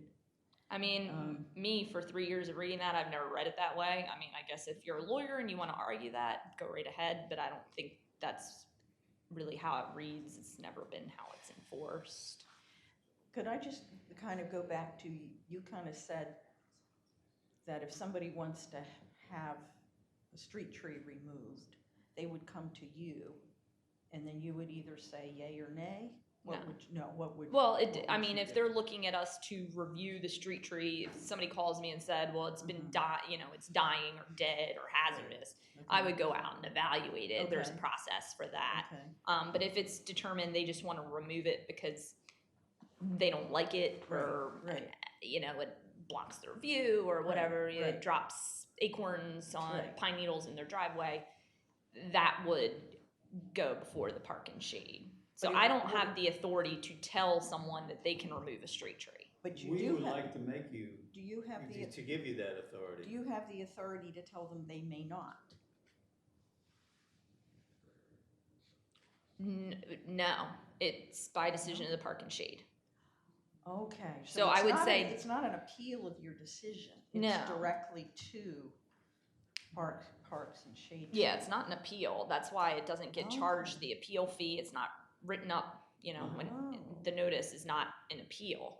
It's permission. So I don't say no, I just say I can't tell you yes or no. Okay. Unless it's dead or something like that, in which case the city Okay. should be paying to remove it anyways. Well, I mean, one thing that we're considering is having you be the person to grant permission. It shouldn't be permission, it should be a permit. Permit, Right yeah, there. a It should be a permit, permit. exactly, yeah, in your process. I mean, And do you then have if a they problem with that? disagree, No, it should be. then they would appeal to Mhm. we're calling it possibly the Tree Ordinance Commission. Well, that's good. So I would like to move on to a different subject, just because it's 10:30. Okay. You all right with that, Sandy? well, except we didn't resolve this one. Well, I mean, I think we've kicked it around Can pretty good. May I But I just think sort we of may ask about? maybe come back to it another time. I'm Okay. sorry, go ahead. Just to kind of ask in terms of process, I mean, I'm just, having been only on that side of the Mhm. table. I mean, would it be appropriate for Sandy and I or anyone else on the committee to sort of take a stab at this? Yeah, so I And was then- gonna offer to do that. Okay, I mean, This is there any particular- reason why? 25312, Any of us. and I'm happy to work with you as I go through that. Okay, And that's how I would resolve this, at this point. I think we've kicked it pretty good here. What I would like to do, since we have the opportunity with the city arbors, is to take a look at another one of these provisions, specifically, and you brought it up, Liz, the overhanging tree business, the provision, where is it here? 15 or whatever the 14. hell it is. Huh? 14? It's the next section. Right. Maintenance of private trees? No, pruning of overhanging trees. Hang on a second, I'm gonna give you this. 25314. Give you this. I have the one that you emailed me. It's mine. But you don't have this. This is the good stuff. I'm This gonna is need what I this have. back. But this is Sandy's comments on what I sent you, Okay, gotcha. so. Got so many drafts. Terry, did you want to say something about this other issue before we move on here? Very, very quickly. Terry, SQ 102 Henlopen Avenue. One thing I noticed in the last discussion you were just having, if you look at 25312 maintenance, what's really confusing is you're referring, and this is written in there, you're talking about lines of trees, public grounds, municipal-owned property, and then you talk about public land, private land, street trees. There are so many different definitions, and what I don't understand, and I'd love to have clarified in the future is, in my opinion, there is only public and private land. There is no such thing as street trees land. And I know you're referring to street trees, but that is on public land, as far as I understand it. So I think what's confusing is when you start separating street trees from everything else, it's very confusing. And I think that that needs to be clarified, that there's either public land, which the city has control over, or private land. So that's just one recommendation. Planted on So- private land. Yeah, so There's thank a you. right of way, it's a city right of way, but it's private property. So okay, so you're considering that city property then? No, I mean, it's private private property. property. Okay. As far as it's interpreted in our build, that doesn't count towards your buildable square footage or anything like that. It's a city, But it is an overlap because the adjacent property owner is required to maintain the sidewalk and curb. But I mean, when you get a survey and it shows your property lot line, it doesn't go to the road. Now, right away, the whole idea is that it was deeded back to the city for us to be able to have roads so people could get to and from their homes, right? So Terry, thank you. Your point's valid. It's too I confusing, all the agree different that definitions. there's a lot of terms that are being used for essentially the same thing. The other And I thing think is that's something we can work on. The other thing I do agree, in 2014, when the study was done previously and recommendations were made, they specifically said, this is a different subject, but the arborist should have the discretionary power to make certain decisions. And I do agree with that. I think that there is more discretionary power that should be given to the arborist in making certain decisions. And we agree with that as well. Thank you. Yeah. So I think if we want to wrap that up, and when I've always envisioned the revised tree code, I had 25312 just changed into public space tree permits, and that's all it is. The maintenance and all that, then you would have a separate section of tree maintenance, then you would have a maintenance of private trees. Public space, You can throw whatever term you want. It could be public. basically saying anything, like Terry's saying, it gets super confusing. So whatever definition you want to use to do that. But there needs to be a public tree, public space, city-owned, Public land. whatever it may be, there needs to be a permit system in place for maintenance, removal, and that type of stuff. And it just needs to be laid out right in the code. And then the maintenance can go in its own section. Where did you say that is, Liz? Me? Yeah. Me, Oh, it's mine. you, but was that written down anywhere? Did that go into the 2016 revision? Or was that one of your recommendations that they It's didn't mine. incorporate? It's my Okay. recommendation.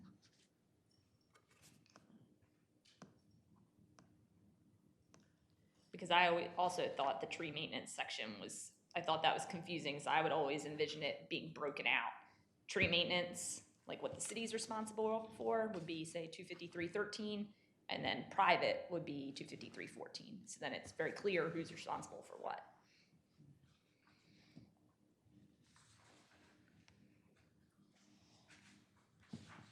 Is that, and on public land? Or public and private? Because right now, Article 1, I think, is supposed to refer to public land, and Article 2 addresses private land. So I'm kind of, I mean, it could be, I guess, either one you want it to be on. One will be on one and one will be on the other. So can we jump over to 14 now? I want to give you an example. I still have the same neighbor. My neighbor to the east of me had a tree. This is so many years ago. It was before the tree ordinance, but she had this big old, I think it was a sugar maple tree. And for purposes of discussion, I'm going to say it was behind the setback. It was in her front yard, behind the setback. that thing had a limb that came all the way across and out into the street. And we have power lines overhead too. And this, I bet that damn limb was 50 feet, well, it wasn't 50 feet long, but it seemed like it was 50 feet long. And it went everywhere. It went across her property, went across my property, went into the, into the sidewalk area, And so, putting that into the context of this particular provision, how do we deal with that? Neighbor-on-neighbor conflict is exactly that. If it's hanging over, the way the current code is, if it's hanging over the sidewalk, Yeah, I'm or more interested in it hanging over the sidewalk than, if it's hanging over the sidewalk or road, the way our current code is only 8 feet. It has to be 8 feet above. Clear space Right. from the ground to the first leaf, I guess you would want to say. and that's a bad example, because that's not. And Go ahead, you the finish tree your point. owner is responsible for maintaining that distance of any tree or shrub.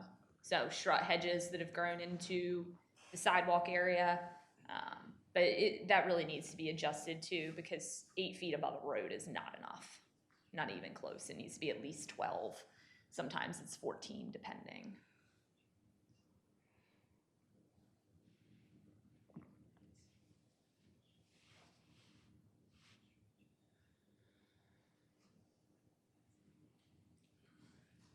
And then we need to make sure there's a way in there for, which we kind of have, but basically a violation and how that occurs. Because a lot of these, people won't take care of it. They won't. So the city needs the ability to go in, do it, and charge them after the appropriate notification period. Do I seem to remember Dennis Jenny does some of that We can, he's but got it's, an eye out for that kind of the thing? clearer it is in the code, the better. It should just be listed right there. We shouldn't have to be consulting Glenn on whether or not this applies to that. It should just be, in the event, the city has the right to cause the removal of pruning anything that's not compliant. And then we also need the ability to recoup costs if a private tree has damaged city infrastructure. So if a private tree destroys, say, the road or sidewalk or curb, it should be clearly stated that it is their responsibility to fix it, which is a norm for municipal tree code. And then we also don't have anything that addresses storm damage or falling tree parts, either the city's responsibility or the private homeowners. There's nothing in the whole code that addresses it, who's responsible for what. So that's a major issue that should probably go in this kind of same area. So in other, what you're suggesting is that because a private property owner didn't maintain their trees, that a storm could cause damage? Might not have to do with maintenance. It may Might be a not- might perfectly have- happy tree. Okay, but you're saying there's nothing in the code that says who's responsible for repairing damage if a storm. Yeah. So like, Okay, say Sturges, if your tree Yeah. in a storm and the tree is supposedly healthy, right, falls on your neighbor's property, right. it's your neighbor's responsibility to clean it up. That's Got it. legal precedent has said that Okay. time and time again, Okay. right? The only caveat being if the neighbor alerted you that your tree was dead, unhealthy, etc., then you'd have a legal battle on your Okay. hands, basically. Okay. But for the city, it's just not that simple. Most municipalities, if a tree falls on private property, they are responsible for cleaning it up. The city cannot hire people to go onto private property and clean up trees. And on the same token, if your tree falls on city property, you're still responsible for cleaning it up. The private property owner is. Mm-hmm. Because why?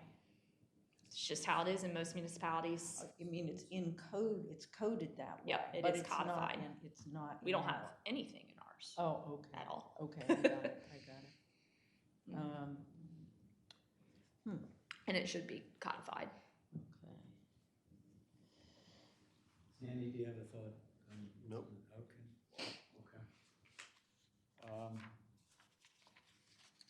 God, I hate to let her go. There's some other issues. I have time because my meeting, we covered everything. I mean, Oh, they okay, might have to sweet. come in and get me if Okay. anything comes up, Okay. but they know where I am. So She likes us better than that. nothing like changing everything over to a new computer system. Ooh, Yeah. Well, then the let's, worst, the worst. So really, I'm avoiding doing that by being here, so it's great. where am I?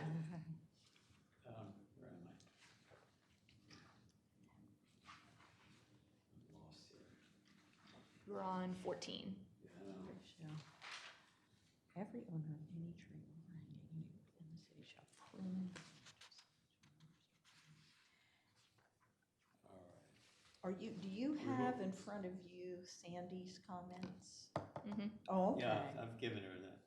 Well, I'm just kind of curious what you think of Sandy's comments. On that particular? Yeah, provision? I'm just interested what Liz's opinion is. I mean, I think they have a lot of merit.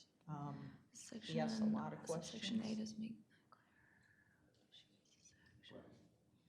Again, we're gonna shuffle the papers when we get to that point, Okay. deciding where we wanna put this, Article 2 or whatever. Yeah, He kind of said the same thing I said, in that a way, as an owner, you should be aware that like your trees can't hang 2 feet over a sidewalk. A lot of these are honestly common. You walk down the sidewalk and you know. However, the city, that would be a notice of violation. So it should be made clear that it is a notice of violation. yeah. I mean, to me, what's missing in this is that there's not a step between that they should take care of it, and that the city goes in and takes, and does, there's nothing here that says that the city should notify the property owner that they need to take care So- of something before they go in and do it. and send a bill. So there is a standard for notice of violation. There is a process of the time frame and all that. But Should that be in here? yeah, it should. So the way I had it was maintenance of Uh-huh. private trees, and then I had pruning of overhanging trees. Okay. So you're responsible for maintenance of that overhanging tree for the below reasons with the clearances. Right. I changed mine to 12, 8 and 12 feet. Then I had city removal of private tree and tree parts as a B for under 14. Have And you then it- given that to me? You did give that to me? Yeah. And then basically it says that You didn't give that to us. Boy. the city can remove or prune a tree if it's not compliant with that, and recoup costs for any damage to city utilities, public structures. And that it talks about storm damage, any tree part that falls, whether or not it's a storm, and then a notice of violation. So in the event of non-compliance, the property owner shall be given a notice of violation. I chose 30 days, it can be whatever. 30 days to correct the I'm sorry, Liz, violation. what are you reading from? Oh, my things, when I notice problems, I kind of do my own rephrasing of it. So is this a document? Hoyt, do you have this I document? don't know. I'm Yeah, about, I've emailed I'm it to about you. to look. I mean, Well, let me put it differently. This is your internal procedures that you follow. no. Oh. So No. what is this? I'm missing what this is. This would be like an edit, before this committee even started, I was asked to take a look at the tree code and rephrase and edit certain Oh. things that weren't working in That my would be- daily I practices. think that'd be real helpful for our discussion, since you're the frontline person. Could Yeah. you share that with the rest of the Yeah. committee? Apparently, Mr. Decker has been hoarding it.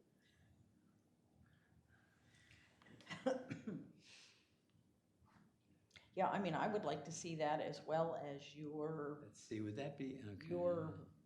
It was a while ago. conception of kind of separating out that maintenance piece. I'd love to see both of those. Yeah, because I basically separated it into Uh-huh.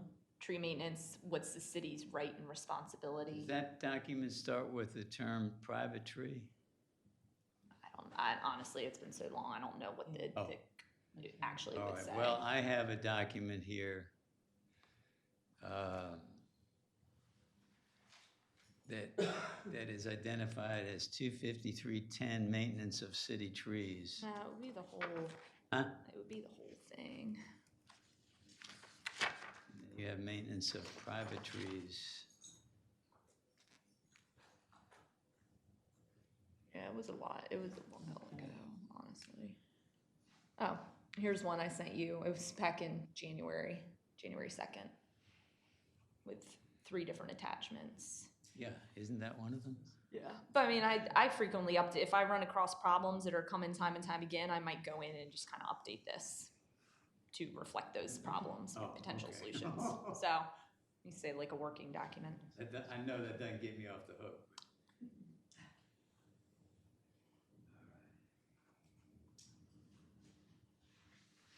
But regardless, it's nice to have the notice of violation right there in that section so Yeah. that it's very clear. Mm-hmm. And that if they don't comply, then the city has Then- the authority to do so and then charge them the repairs and an administrative fee or whatever the cost may be. Yep. Usually it's repairs plus like somewhere around $50.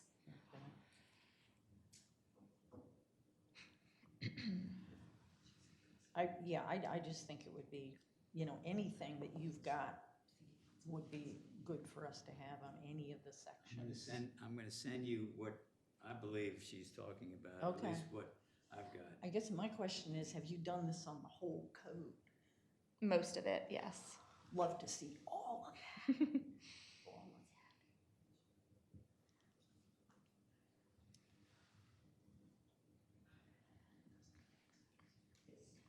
You might notice that I'm the only one here without a laptop. And, You feel left out? well, you know, You're I'm doing just, fine. I'm just demonstrating, you know, to the public that I'm a Luddite. And, Well, so- I don't there's no other way to deal with the code for me. I've got- Sometimes You it's know, just as- I know, I'm thinking of signing up for your workshop, Sandy.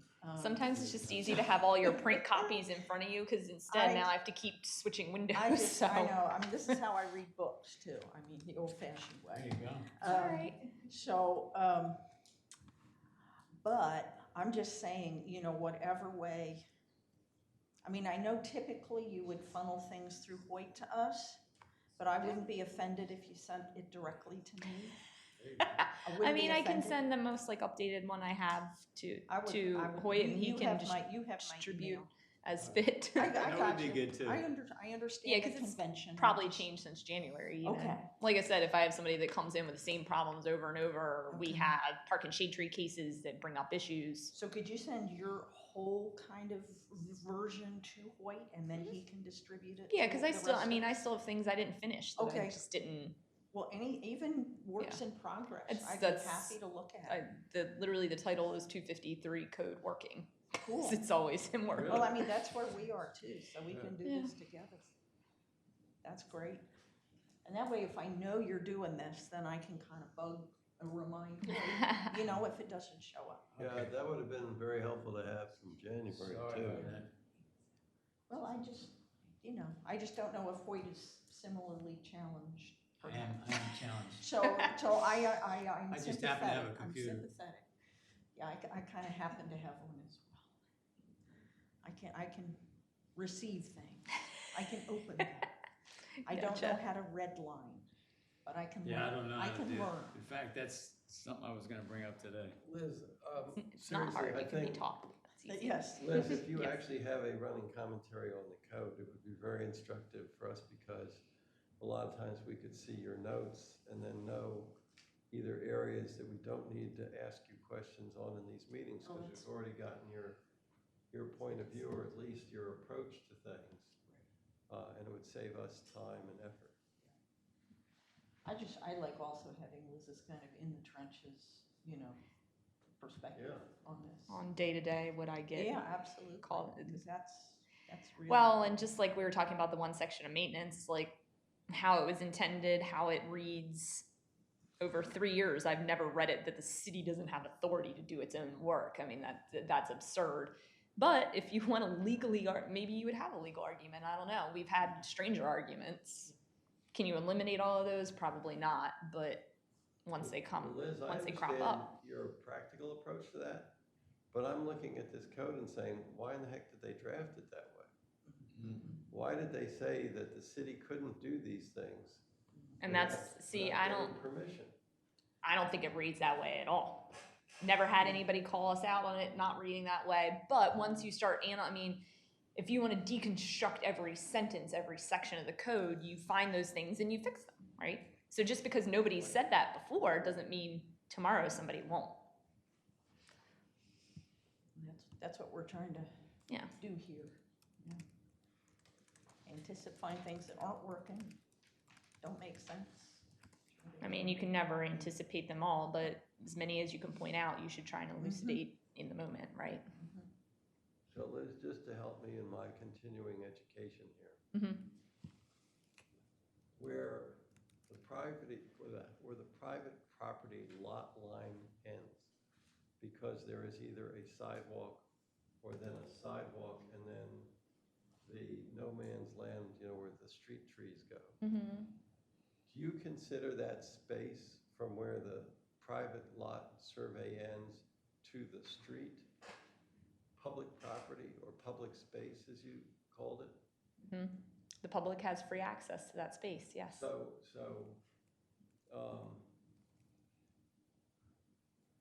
So really they're getting back to, I think, what Sturges said, or somebody said earlier, there's really either private property or public space. Well, but then we also have actual municipal owned, like the city owns this piece of property here. We own several pieces of property throughout the city. What's the difference between municipally owned and public? I mean, it makes a difference, right?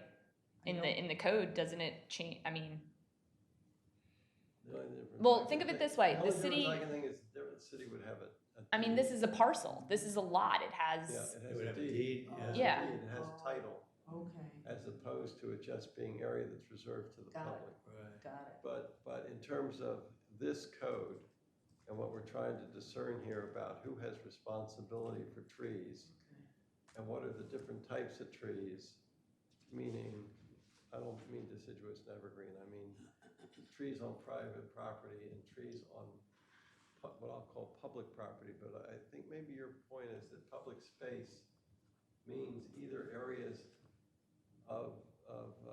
that are reserved to the public, like sidewalks and rights of way and so on, or are actual properties owned by the city.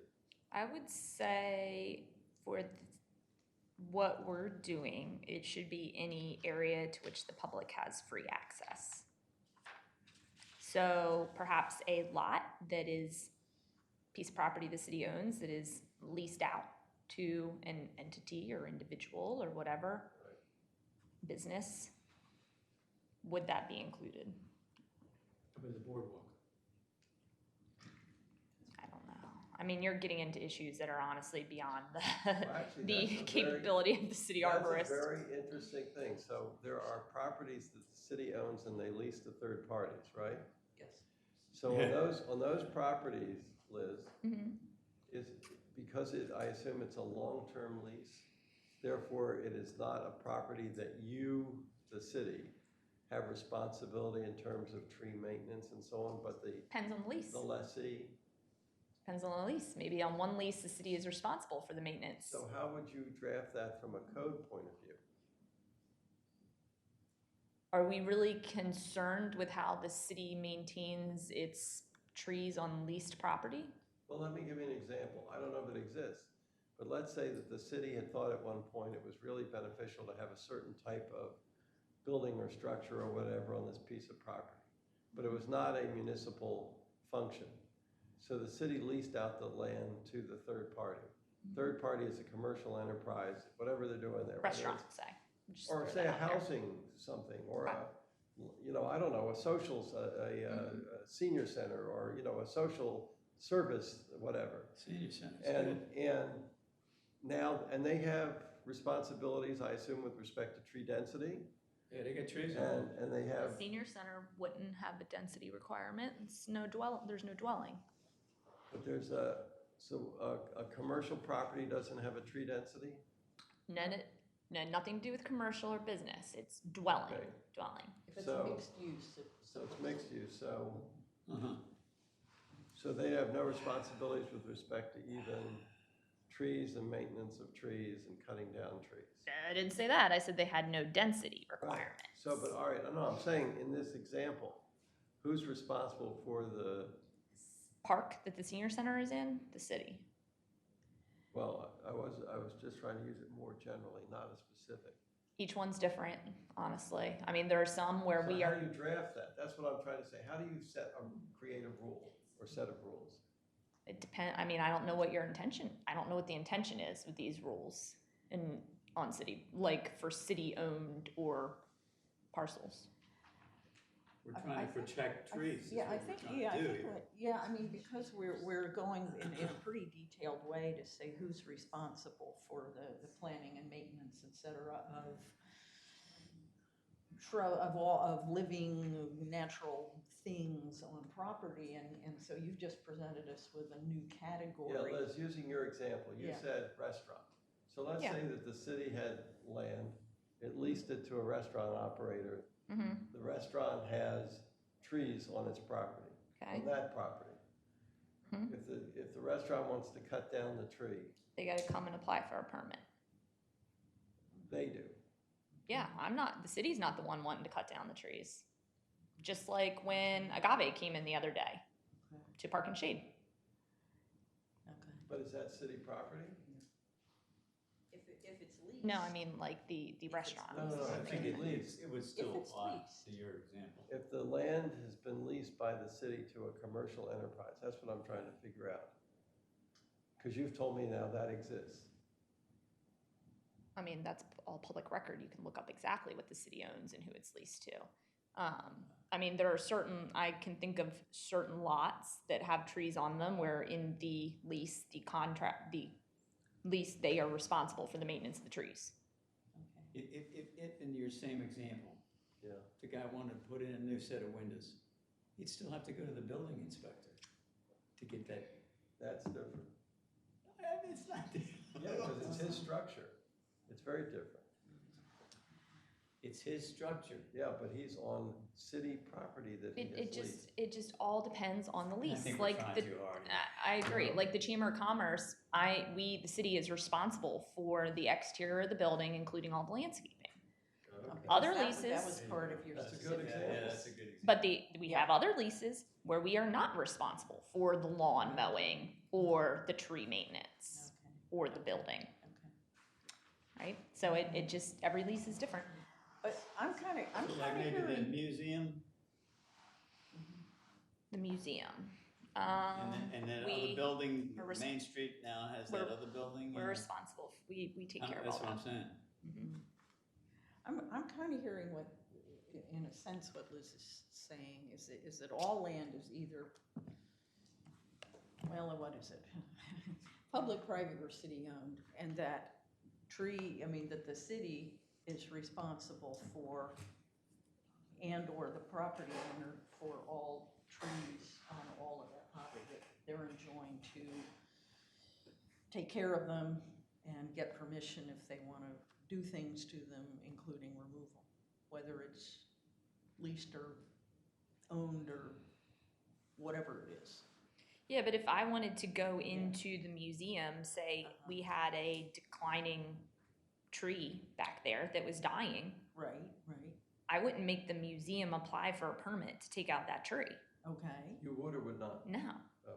No, that's city maintained property that the public has access to. And is that a function of the city's lease with the, I mean, I don't have their lease memorized, but I know we are responsible I for got it. maintaining everything back there. okay, Just like I know we have a property where the lessee is responsible for the maintenance. okay. Please, can we move on? Agreed. I think it's getting to what end is that one? So, removal of dead or deceased trees.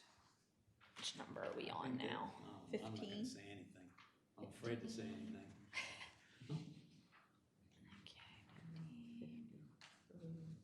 Sturges, you got any? Let me see. I did have one question, which was, first of all, I liked Sandy's, well, okay. My question was, why remove within 60 days after the date Oh. of service of notice? Yeah. Where are we at removal? That's just a notification. I mean, since we have to write them a letter of notification, we have to provide them a You're s- reasonable amount you're of time. saying why Is that on it's- here? Well, the original language says the owner at his expense within 60 days after the date of service of notice.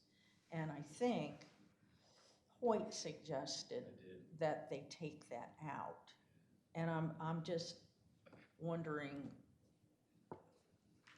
I mean, what your rationale is for taking out. we have to have something in there. It doesn't maybe have to be right there. You do have to have something in there, is that what you're Yeah, saying? otherwise, what kind of letter are we gonna write them? All right, okay. You take it down within whatever time frame right at this moment the person decides. Okay. Well, I've decided it's gonna be 14 days this time, but you know, the next person who applies, why not give them 20? So you gotta have, Or somebody could decide to do it within 2 years. yeah, I mean, you have to have something. yeah. Maybe You know. it doesn't have to be right there, but Okay. City shall direct the private owner to remove. I mean, it could just be a notice of violation and fine section at the end that just covers everything. At the end of the section or the, Code the section, I'm Sen- just I saying, it got doesn't it. have to be in It each doesn't- individual it- part. Right, I got it. Because somewhere in here, we have to have fines and notice of violation procedure and stuff like Right, that. Right. So we're focusing on 253-15B, correct? Yes. So in that section, I'm just thinking about what you just said about 10 minutes ago, Liz. Mm-hmm. It says here that after written notice, removal, replacement, and repair shall be done by and at the expense of the owner, and you're saying we need some kind of day period there, right, within X days, right? Well, some sort of guideline for the notice of violation, yeah. So, but you just said earlier that if you removed a tree, you might not replace it right away because you need time for settlement, you need time for whatever, you gave a few reasons. So is 60 days, it's not in the current provision, this was added, that's why I'm asking the question. This notion of replacement was added Now, in the draft that we have. The replacement is never within 60 days. Right now, the way the code is there's a year, an inspection a year after the permit is Right. issued, and that's when the tree needs to be in the ground. I need to see it when I go 1 year later. And it's also nice because, at least for the private homeowner, that splits up your cost a little, honestly. You know, tree removal is pretty expensive, so is planting a tree, so, you know. And it gives you time to look at your property and really make sure you're choosing the right tree and not feel rushed to get it in the ground the next day. Ah. So, Huh. removal and repair should be done within 60 days. But replacement should be done at a different period, right? Yeah, well, Because yeah. replacement was added here in this markup we have. Uh-huh. That's what I'm getting at. You're right. Well, they're still gonna have to apply for a permit with that. So the replacement guidelines would be in the permit, if it needs to be replaced. I agree Should with you, we- but I'm saying we shouldn't say here, notwithstanding what you've just said, that the Oh, wait, we're replacement talking has to be about done within city. 60 Oh, days. sorry. Hold on, I didn't realize you were talking about requiring the city to do it. Is the city replanting? No, the city requires the private person. Hold on, if it can be So is determined. replacement within 1 year? It doesn't even need to be in there, because that's all covered under the permit. So the replacement, it's just superfluous words to put it in there when it's already covered under the conditions of a permit. May I ask, if someone, because we were talking before about if somebody removes a tree or wants to remove a street tree. In this case, we've got one that's dead or diseased. Okay. And the language in here, Wait, the street tree that's dead or Street- diseased? isn't that what this says? Well, that's been changed in this draft. Okay. If it can be, private property, if the city planted the tree, that's what it's B. And so that seems to suggest, I mean, the city wouldn't have planted a tree on private property. No, the first sentence, I think, Sturgis, is Yes. fine. It's the second sentence Yeah, that says, This includes street trees? it currently says, the Yes. current provision says, if a Okay. property owner has planted a tree on city property. correct. Do property owners plant trees on city property? Is that what street There's trees? Almost Yes. all of the Almost street all trees. trees. She's So we're saying dealing with the almost street every trees. street tree has. And it planted. needs to be removed, okay, and it needs to be removed. Right. I'll put it this way, the city never planted any silver maples in the right of way. Wouldn't I've have had done people, it. Yeah, I I've had hear certain you. properties where they told me they did it. Oh Mhm. yeah, we put them in because it was bare, and now they want them removed Mhm. because they're silver maples in a 2.5 foot wide space under utility wire. So who pays for that? The city? Private? Don't know. Nothing really in the code. Okay. You know, it's just not that, the code doesn't do a good job of addressing the trees planted by individuals on the city right away and the maintenance and cost responsibility associated with them. I got it. And it doesn't, you know, here it's talking about if a city planted a tree or a property owner planted a tree. What about a tree that just randomly grew, or a tree that we can't figure out? The city didn't plant it. The person who owns the house just bought it 2 years ago. Yeah, they did. Well, we didn't. Or the person just says they didn't plant it. Maybe they did. What do you do about those? But there's no proof. Yeah. The proof is that the fact that the city, you know, our planting we have, you know, I know where all the city trees have been planted. We had a survey, right? We had a survey done, and everything since then I have tracked. That was what, 2010? Around then, yeah. We were talking about that before you got here. Really, honestly, most of the trees planted by the city were, you know, prior to like Rehoboth Avenue streetscape. Pretty much the only city planted trees back in the day were the ones with the memorial plaques below them. That was the city tree planting program. There was nothing else. Right. I guess what I'm saying is, what am I saying? Because I'm getting lost now.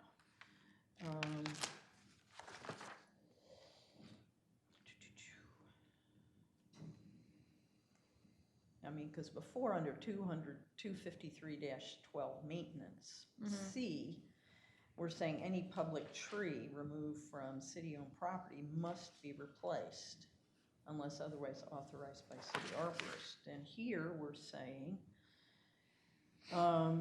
if it can be determined that a property owner has planted currently a tree on city property needs to be removed.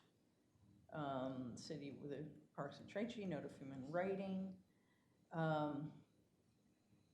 Removal, repair shall be done at the expense of the owner in the event of the failure shall. And we're suggesting here again that the tree shall be replaced. I'm not sure that we've. See, that whole section is just gonna be covered by your city tree, public space, street tree, whatever you wanna name it, permit on any removal, replacement, repair guidelines. Yeah. I mean, I'm just saying, currently, from what I am trying to understand, that the city doesn't have any commitment, any obligation to replace removed street trees. Well, we're talking about private that planted them, but no, we don't, there is nothing that obligates the city to put a tree back when they remove one, no.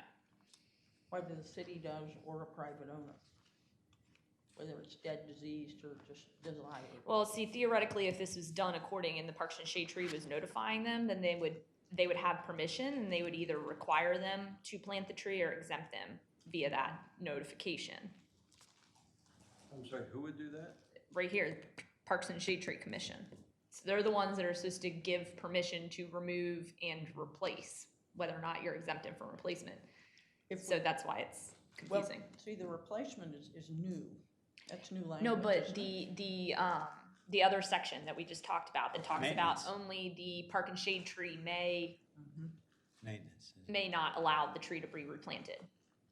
Oh, So that okay. would be part of that. They would have that ability to say in Unless the letter of otherwise, I got it. notification, tree must be Any tree replanted, must- or you are not required to replant because Okay. the right of way is only 2.5 feet wide, right? Okay, I got it. Okay. It would make more sense if it was together, but it's not. So is what, if we change this to say that the city arborist shall require, after written notice, removal and repair be done at the expense of the owner. If we want to be consistent with language, as you pointed out, Sturgis, in the maintenance section, as Liz pointed out to us, when it says no person, that means anybody other than the city. It means a person. I flipped through the code. Person means all kinds of people, but it doesn't mean a public entity. So that's fine. It can be a corporation, trust, whatever. So if we're gonna now talk down here in 15 about B says if the city planted the tree, that's clear. Then if it gets down here, the second sentence, if it can be determined that a property owner has planted the tree, I think maybe it should read, if it can be determined that any person, Okay.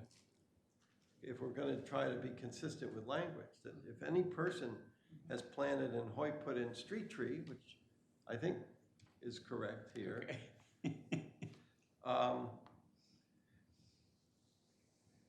And what you were saying, Liz, because I'm just trying to understand the way it operates. Right now, it's in Park and Shade Tree Commission. So when they say you can remove the tree and or you can repair the tree, does that come out in an order or what is it? What's I would assume that if Park and Shade Tree was writing them a notice of violation, it would be in that notice of violation. Well, no, this just says Park and Trade Tree will notify the person in writing. So how do they notify them in writing? Is it an order or is it? You're asking the wrong person. I'm not Park and Shade Tree, No, so but I you've don't seen know. them. You've seen it, haven't you? I've never seen a notice written by the Park and Shade Tree. Ah, okay. So now let's flip it. Let's say we're now with the new code. Right. And we're now saying the city arborist is required after written, shall require that after written notice, removal and repair, forget replacement for a minute. Removal and repair shall be done at the expense of that person. How would you do that? It would just be some kind of notice? How does Dennis Jenny do that? Once again, I'm not Dennis Jenny, so you're asking the wrong person. Okay, But so generally- my point is simply, I would expect that the city would do it consistently. So if Dennis Jenny's doing it on behalf of the building The city. Inspector, that you would be doing the same sort of thing. In other words, it would be the same sort of format. It is. Letter of notice or whatever. It has to be with our computer system. There's no Okay. other way. Yeah. So here's what I think, Hoyt. And I know this is your section, so I look forward to your next draft. But 253B, I think, has to say any person and that person, rather than these private owners and all these owners and stuff. But that if the city arborist requires after written notice, the removal and repair shall be done at the expense of that person, then we should have a second sentence that says, if the city arborist determines that there should be a replacement tree, that notice will also specify the period of time, because as Liz told us earlier, you're not gonna replace a tree in 60 days. It's more like a year, within a year. But if we're requiring these people to get a permit, that's just gonna be a condition of the permit. It would be, Yeah, Making it the same as the private property, it should be, just for consistency's sake.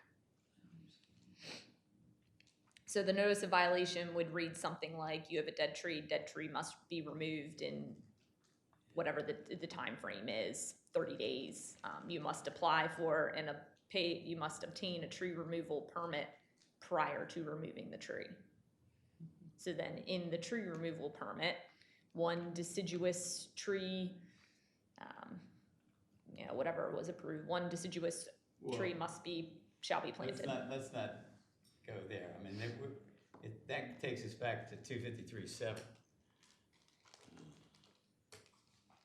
And to your point, I think you're right. I think we need to be consistent across both of those provisions, 253.12 and 253.15, or wherever the hell we are now.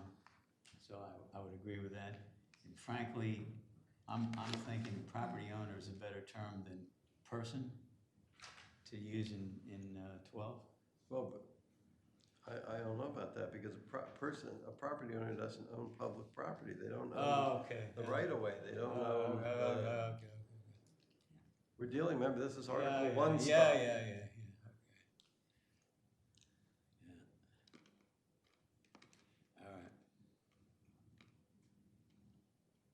All right. Anybody want to talk about stumps? Yeah, I do. So, I'm so just wait a second, wait a second. Oh, you asked. I'm gonna, I said no change, but actually, I wanna put the word public in where it says park. And that little thing there, so, I don't even think the whole thing should be in there. there you go, I like that even better. Which Why, thing? why I'm in the getting world lost. would the city ever take a stump grinder into the middle of Central Park and grind out stumps in there? Environmentally, that's the dumbest thing we could do, right?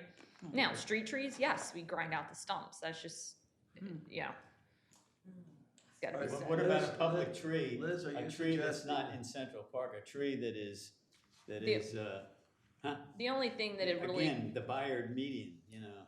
The only thing that really would be a problem would be private property owner removal, say if they apply for it and are able to remove a street tree and it's not required to be replaced, we'd have to make sure that they grind the stump. That's the only, We haven't even addressed that here. yeah, so that's the only time a stump that we would really have to make sure that Do we something, need to address that? Well, I was gonna ask because Oh, I I'm know, sorry, yeah, I you- was, you- it could just be a Because- permanent condition. now, what's the difference between grinding and removing it so it doesn't project above the surface of the ground? I think it's probably the same thing. I can't imagine any other, there's only two ways to get a stump out, one's to rip it with a backhoe and the other is to grind it. So the reason to grind it is so you can put something new in that place? Is that the only reason to grind it? Generally aesthetics, tripping hazards, some people worry about insects. So, but if you remove the stump so it didn't project above the surface of the ground, would it present those problems? No, that's generally why, like on street, you want to have it ground down. I'm confused. Is removing it so it's below the surface sufficient to keep it from presenting problems in the going forward, if you're not gonna try to put a new tree there? Well, what do you mean by remove? Cutting below ground? Well, it Like digging currently out? reads that the stump shall be removed below the surface of the ground so the top doesn't project above the surface of the ground. Is that sufficient for safety and appearance and all that kind of stuff going forward? I mean, appearance, that's subjective. Safety, if you're talking about tripping hazards, yes. If that's the intention. I don't really know what the intention was, why it's in there. Okay. Okay. So were you suggesting some other Well, language? I've just read language where it says it either should be ground or should it be, I don't know, something. that's- I'm just asking Liz's opinion, But that's not necessarily, whether this is Isn't it? sufficient to meet the city's needs. And Liz has suggested that it may be because it could present a tripping hazard. I mean, I guess if it's just below the surface of the ground, you could have erosion over time and you could still have some part of the stump that's gonna protrude. I mean, I've seen where things start sprouting again, so you end up with, regenerating, Yeah, right. regenerating tree coming out of a stump. And I would think, if it doesn't project above, it means it's at level with, technically, and it could do all those things. It could trip, it could regenerate, it could. So, my thought is this is about making things safe and orderly and attractive and, making sure removal means actually remove. There's a house right now on near Bayard Avenue on a corner where they took out 2 sycamores and underneath power lines, and they are allowing them to regrow. I know exactly which one you're talking I about. bet you do. It was London Plains before me, London Plains. and it's on the corner, and Yep. it had like 3 sprouts, and I cut it down. I cut it back to 1 because I was like, well, Well, it's already here. Because yeah, the stump wasn't but ground out. They were, they Mhm. were told they needed to get rid of the trees. Oh, and see, I don't- replace them. I believe I we don't had know. a conversation with them, I think. That's a different story than what he told Okay, me. we But may have a different, yeah. but anyway, they're permitting their stumps to regenerate, I'm having a good time. and they weren't really removed. Because if we're doing a permitted system, it would just be a condition of issuing the permit in order to protect, like if you have a caveat in there that like anything that needs to be done to protect public property, Okay. that would be a condition of the permit. Remove one sycamore on the corner of blah, blah, blah, stump shall be ground down, minimum, 6 inches below grade and, grindings removed, backfilled with soil and tamped to level. So that would be the best thing to have here. Yeah, but I don't see why it really needs to go in the code. It could just be something that Well, it's currently here. I know, and it's just a waste of space, honestly. Okay, It doesn't really do anything. okay. Pardon me, this removal of stumps section. Have you ever, it says all stumps and shall be removed. By whom? I would assume whoever removed the tree would follow. So what if, Doesn't say that. Yeah, right.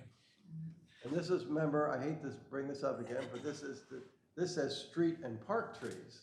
Yeah, well, I Well, did no, address no, it. no. Oh, I'm sorry. It's street and park trees, so that's yet another category. What are we to make of this? Park trees are trees in public parks.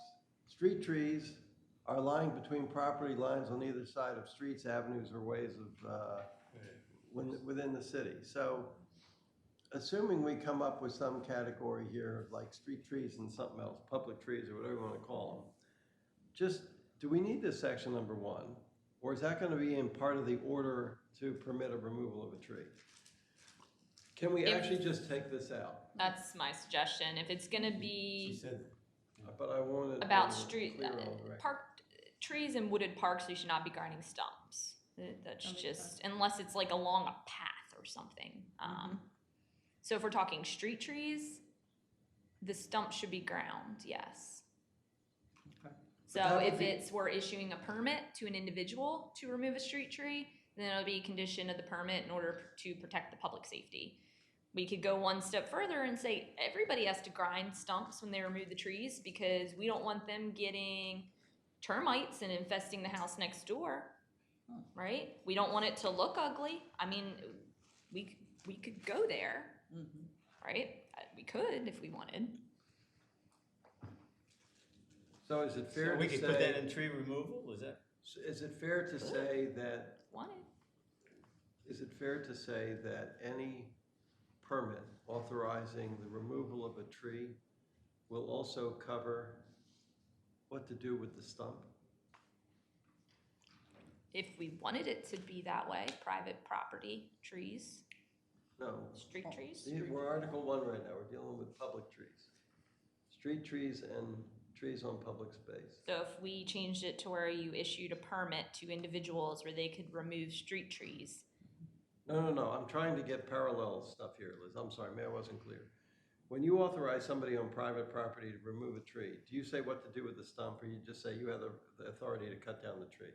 Wait, when I issue a permit for private property, Yes, nothing to do with stumps. No. Okay, so then, if you don't tell that to a private property owner, it's really up to them, maybe we shouldn't even bother with the street trees and the trees on public space, right? If there's an authorization to remove the tree, that ought to be it. We shouldn't have a code provision that deals with stumps. And you will decide, as city arborist or future city arborists will decide if there's anything further they want to provide with regard to stumps, because unlike private property, as you just said, there may be public safety reasons why you do want the stump removed. Right? Is that a fair? Yeah. Okay. But I think you can make the argument for private property stumps too with public Well, that's safety. why I was asking you about tree removal. I'm talking about 25330, tree removal. Yeah. Provision. Should it be in there? I say we either get this out of here or we make it every tree stump, everywhere. All right. Either we take it I'd out argue for getting it out of there. or we make it If everything. the guy's got a stump in his backyard, What if you get termites at your house because of that stump? that's your problem. There you go. Okay, so you just answered your own question. How much do we want to get involved in Yeah, interfering no, with private I'm property? saying let's, That's a problem between the two property owners then.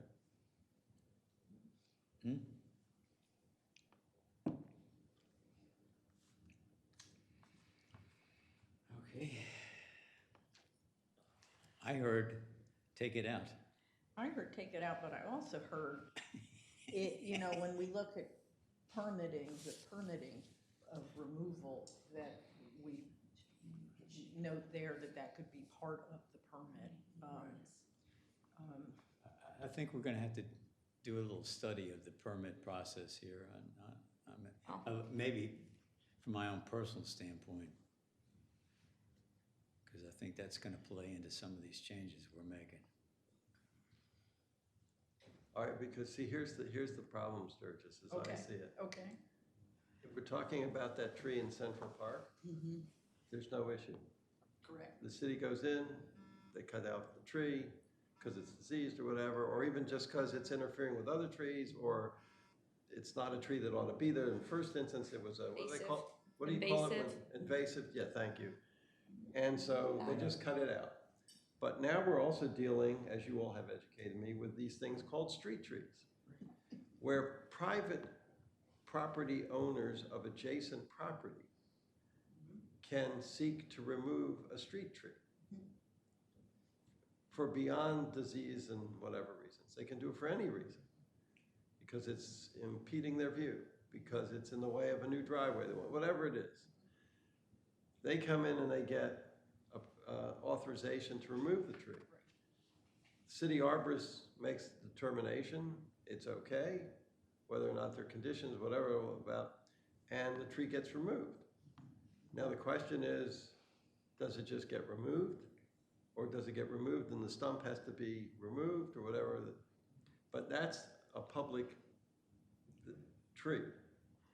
And there, the issues that Liz brought up earlier about public safety, or even things like, we need to get this stump out because it interfered with the sidewalk or it interfered with something else, is different from Hoyte's example about the private property owner and termites.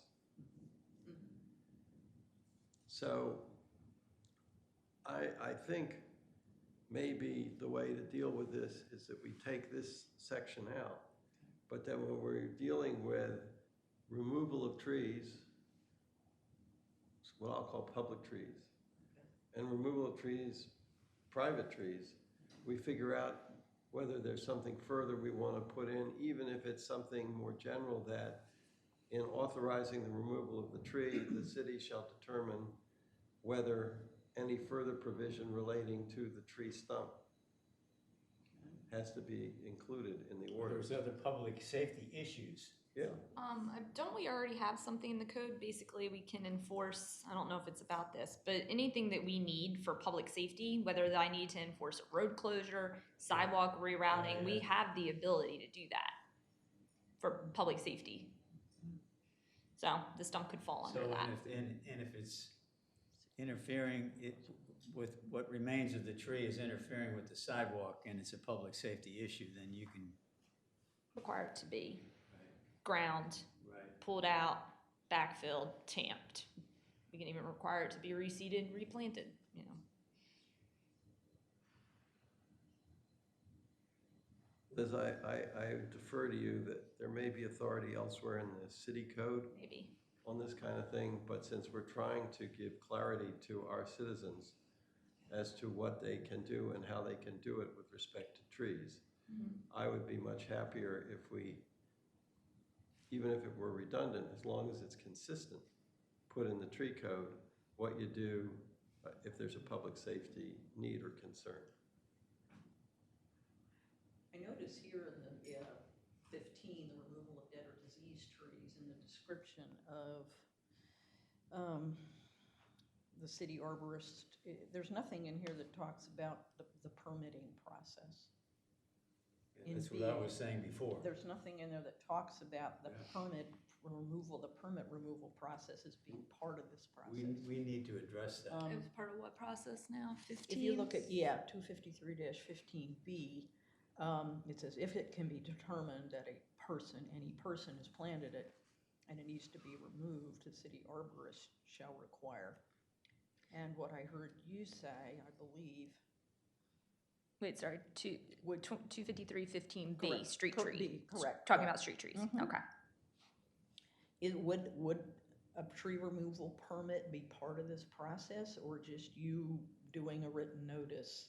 Permit, needs It to be would. permit, needs to be And the trackable. And the same thing applies to 253-12 maintenance, because you're gonna have removal situations in that provision as So well. we need to change that language, Yeah, if you say, if that's how this is done, My comment earlier about we have to address the tree permit, shall I mean, require the tree that, removal permit let's issue see, is- the, And Sturgis, I would suggest uh-huh, that if it's a true public tree on public space, or public-owned, city-owned, city-controlled, whatever we come up with space, okay.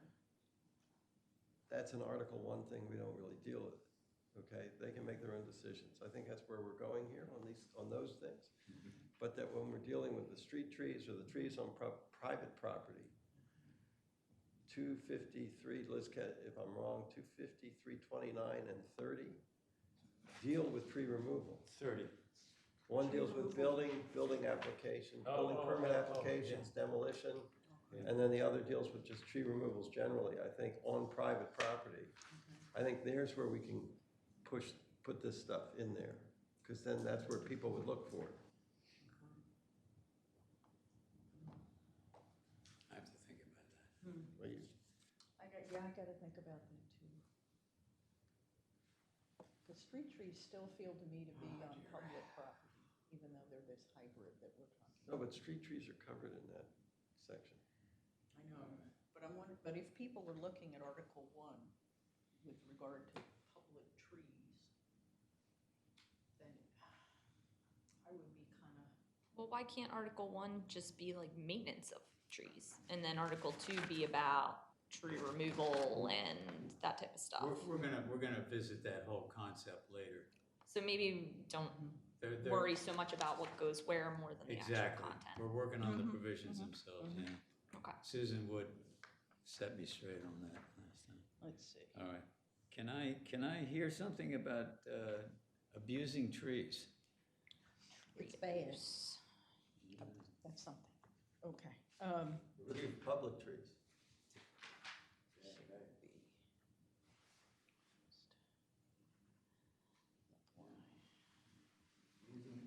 Abuse of public trees.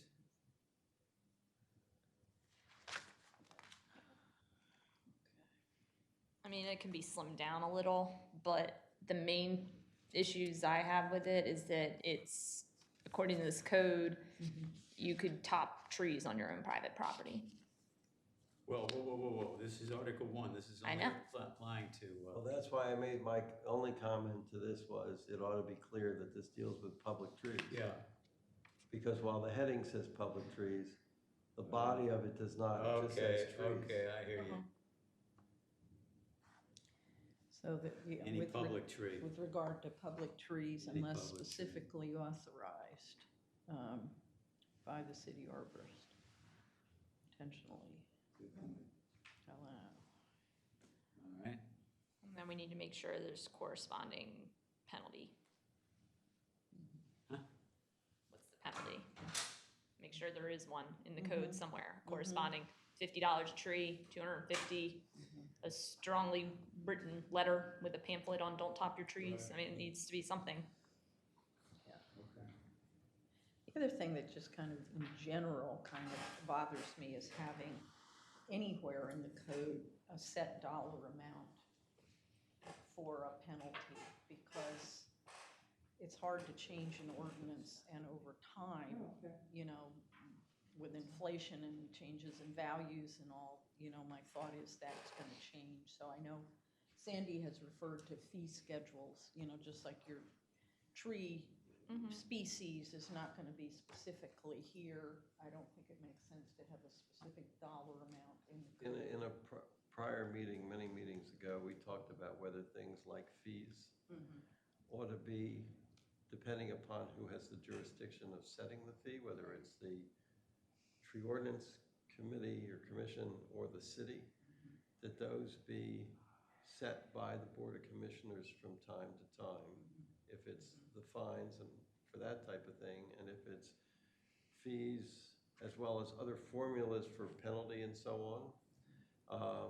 be set by the Tree Ordinance Commission from time to time, because if you put it in the code, you're right. Yeah. People will You're have a locking hard it in. time changing it. They have a much easier time, even though it's the same vote by the Board of Commissioners, Right. to just say, you know what, instead of it being $50, we're gonna go to 65. It's just like a parking fee, you know, I mean, regular parking. Yeah, you don't want to encode No. a fee here where you have to change an ordinance. But I think Liz is right, we should have a provision here that there will be a Definitely. sanction Definitely. that they can assess. Licenses, 25319. Shall be unlawful I'm getting to past your engage paper, in right? Business or occupation, pruning, treating, or removing public trees.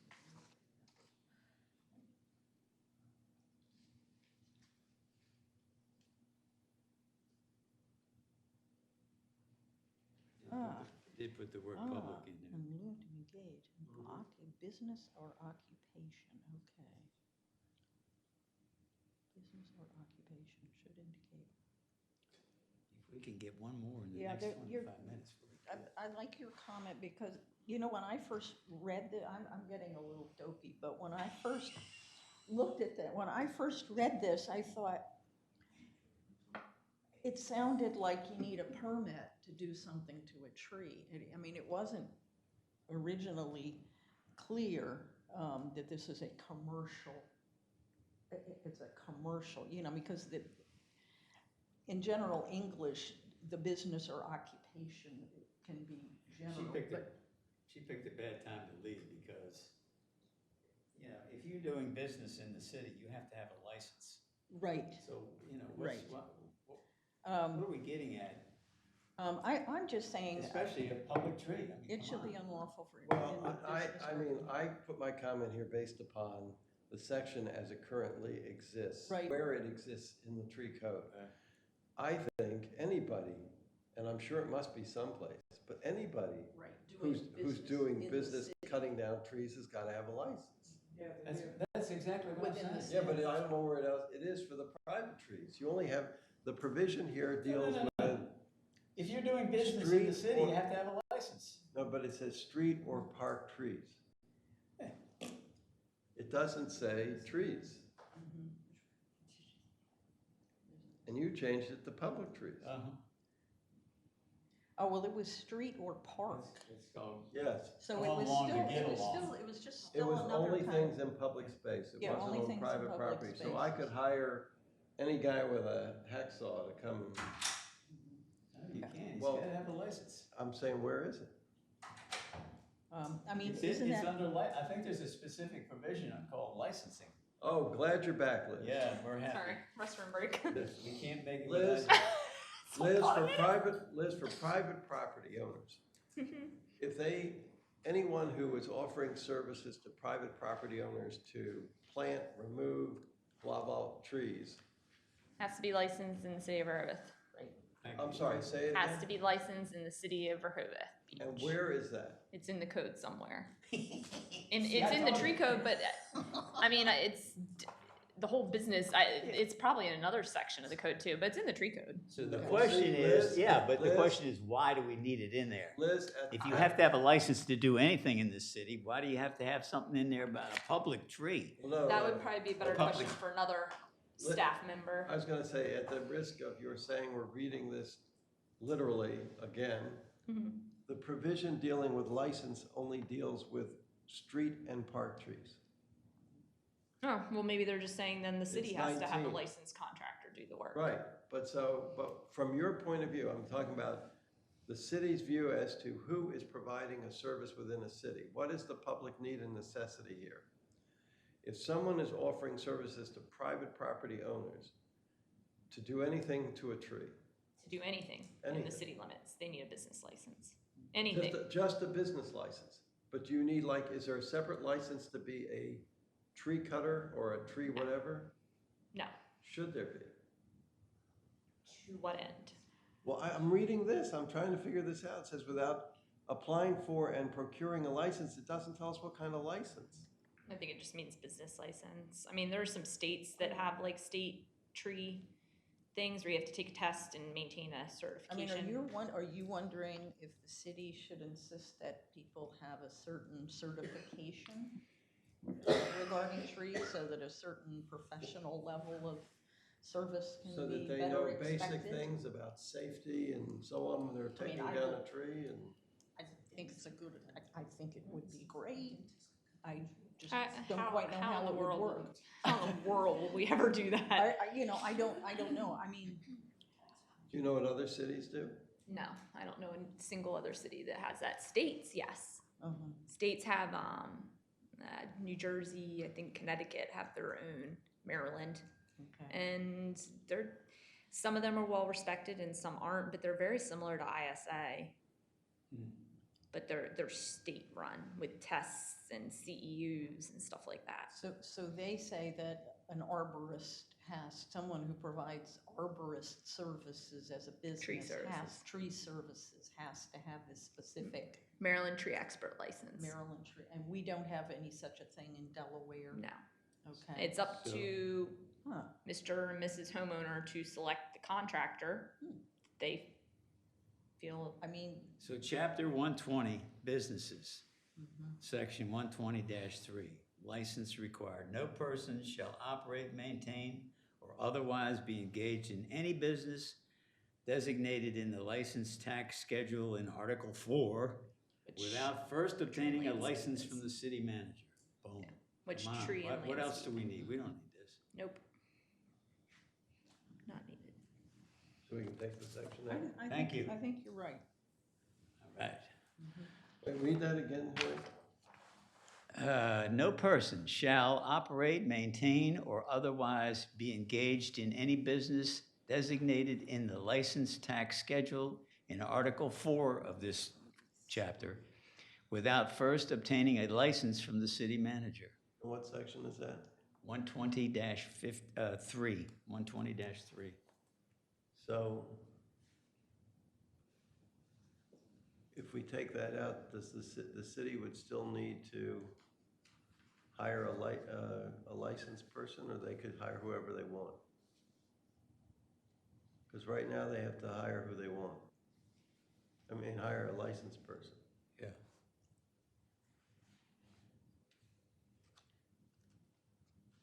What I think I hear Sandy saying is the city exempt from using licensed Oh, well. business people? I've never used one, but I don't think so. No. Was that what you were asking, Sandy? Yeah. Okay. What's the relevance? I think he's just saying it's. You know, if the city's I gonna would have think somebody not. come in and do Business. power washing, All businesses. I mean, do it's they have to pretty, have a license? I think You it's know, pretty clear, if you do business in the city, you need a Yeah, license. yeah. Yeah. Period. That's- Um, And most people who don't do business in the city do so intentionally and don't want to come to this, you know what I mean? They don't want to deal with working in a municipality, so. All right, 15, 17, 18 minutes. Are we ready to tackle something substantive? Review of This. the Tree Ordinance Commission. Let's see. And then, I mean, Right to view the contract. Julie had comments on this, and then you had comments on what Julie had, so I'm Wait one looking at you. second. Which number are we He's, on now? he's still on licensing. We're never gonna get off of Well, I hate to say it, I haven't found that. in this whole tax schedule that you referred to in Oh, dear. Article 4, Oh, dear. it's got an awful lot of categories, including dealing with spirits, divining, telling fortunes, palm reading, How about the massage guys? phrenology, pet walking. Hey, look, I'm just reading. All right. Well, remember, they just recently, I don't know if it's been finalized yet, but I know they were in the process of condensing some of those, simplifying that, and making less categories. That's not his But point. landscaping is in there. Landscaping. Tree companies are under Look under landscaping. ragu. Yeah, she says landscaping. I'm looking, it's a long list. So that list is trying to be inclusive of any potential business. That's kind of weird. Oh, dear. You think Well, I can Doesn't matter to see. me. It's I would at think just night. I would think a definition of a business or occupation Oh, dear. would be sufficient. Boom, check. No, it's just different Maybe costs not. and stuff. They're trying to make the Oh, costs because, more. you can, there are different fee schedules depending on what kind of business you have? And how many employees you say you have. Oh, okay, okay. So like somebody who just mows lawns only pays something like, $95 a year. Okay. An architect pays 1,000 or something like Okay, that. Okay, Like I said, that's not in my realm so much, but okay. I do know that all the landscapers can and we- tree company have I would licenses. really dearly love to get this 25320 done. Go right ahead. Can we maybe discuss that in another Do you trust context? Liz and her landscaping, Sandy? I mean, I have to look up business license. We have to look them up when they come into, they come in all the time, Kim at the front desk. Right. That's the category they go in. When I look up the businesses on Main Street, that's the category they're in. Got it. So I'm trying to move on to I gotcha. 25320, and it's a provision, the changes for which were made by Julie Davis, and Sandy has a considered thought about the matter. And Okay. I'm sorry, I don't even have hard copy of this paper to put up on the screen. I apologize, ladies. So there's something other than what's in Sandy's copy? Is there something in addition? Here's what I have. Okay. Look out. Okay. So this is Julie's Oh, okay, recommended the city changes.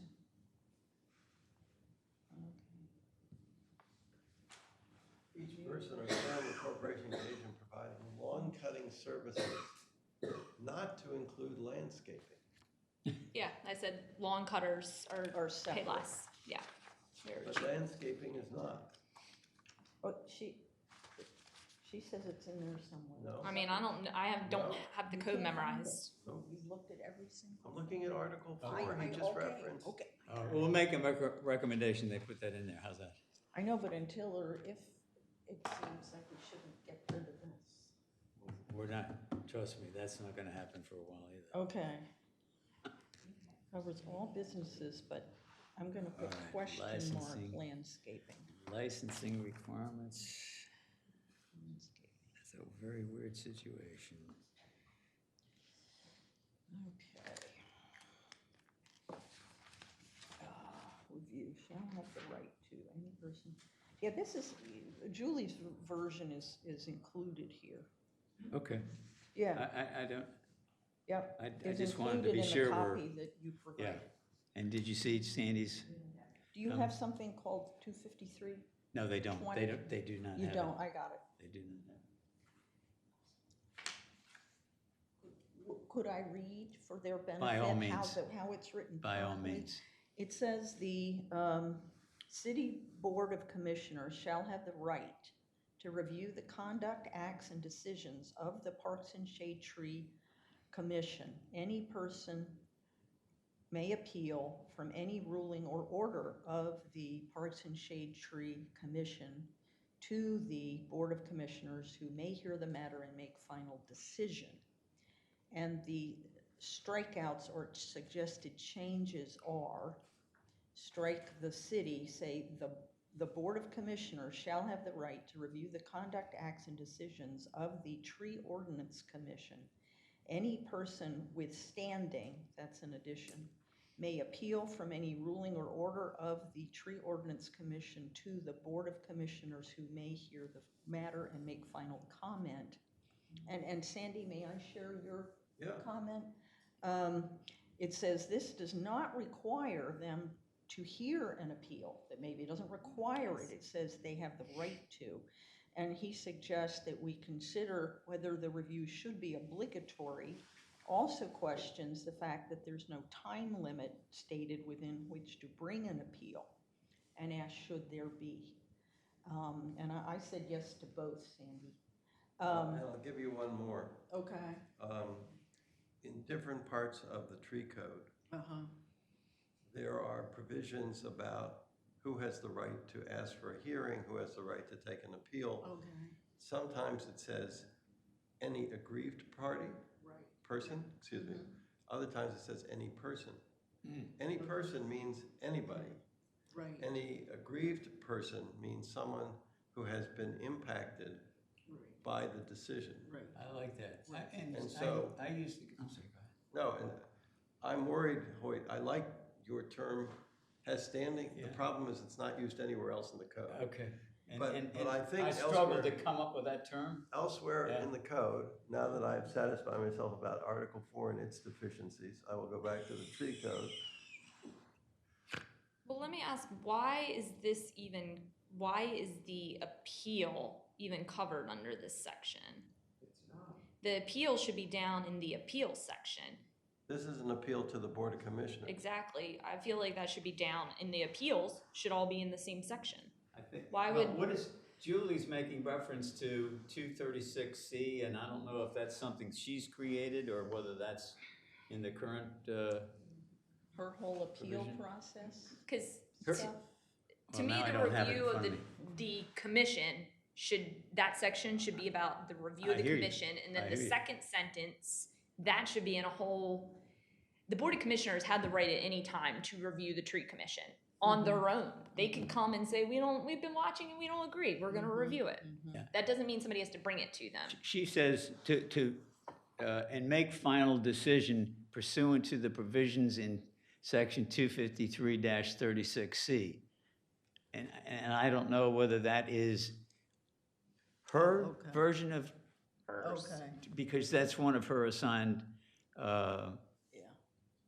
provisions. Yeah, there's a reference to Julie Davis's where she referenced that I Right. didn't read. I mean, this underscoring Pursuant suggests to that the that's, provisions in Right. 253.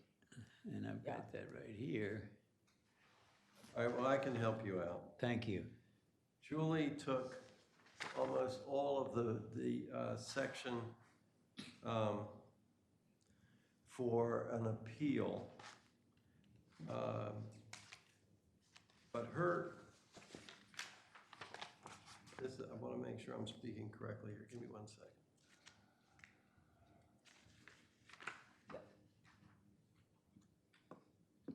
I mean, I'll be honest. What she had, B dealt with appealing to the Park and Shade Tree Commission. C, she created a new section. Okay. Basically, she Okay. removed 20, to Liz's point. She took 25320 out and said instead, go to 253. Article 2 30. and go to 236, which deals with appeals to the Park and Shade Tree Commission, and I'm creating a new C, Yeah. which says appeal to the city commissioners. And she notes, by the way, she says any person aggrieved by the Oh, final, does she? Okay. by the final All decision. right, cool. But the reason she does that is if you go, and this is why I like to have this laptop here, if you go to 236.6, if I have this section right, 236? yes. What? 253.36? No. This has to 236. deal with the planning commission. Oh, geez. And it talks about Okay. any person aggrieved by a final action of the planning Okay. commission.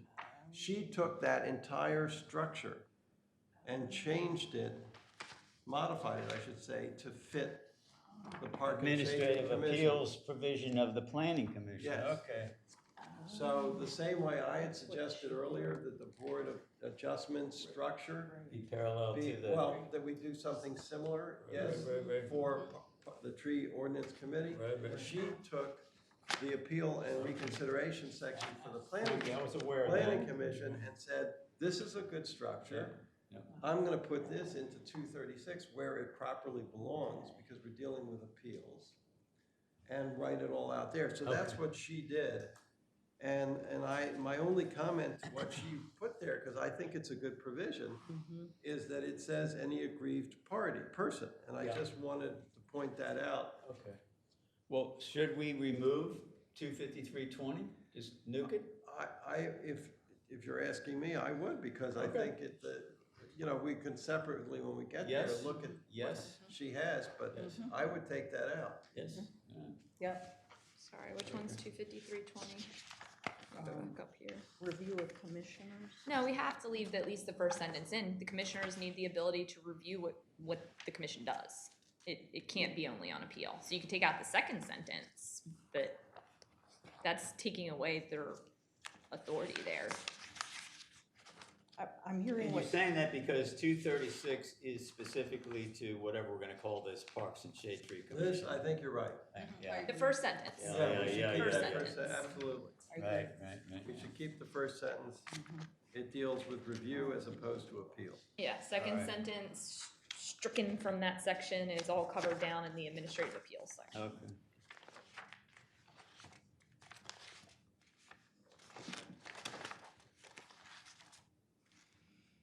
So, I mean, would we go with Julie's language about we- pursuant to 250? do we I want like to, it. do we Huh? want to wait till we, Well, I don't even know if Sturgis has read it. I don't think it's fair to. I actually have. Oh, No, okay. no, I'm sorry. I'm talking about the suggested change to 25320 that Julie has suggested. You mean Liz? Who suggested? Julie originally suggested it. I'm lost. I don't know. What I'm Sorry. looking, so we're gonna leave review of tree ordinance commission, review of whatever they're called. The Yeah. Board of Commissioners shall have the right to review the conduct, acts, and decisions of the Tree Ordinance Commission, period, done. Nothing after that. Right. No. Unless we think of something else that should go Okay, there. all right.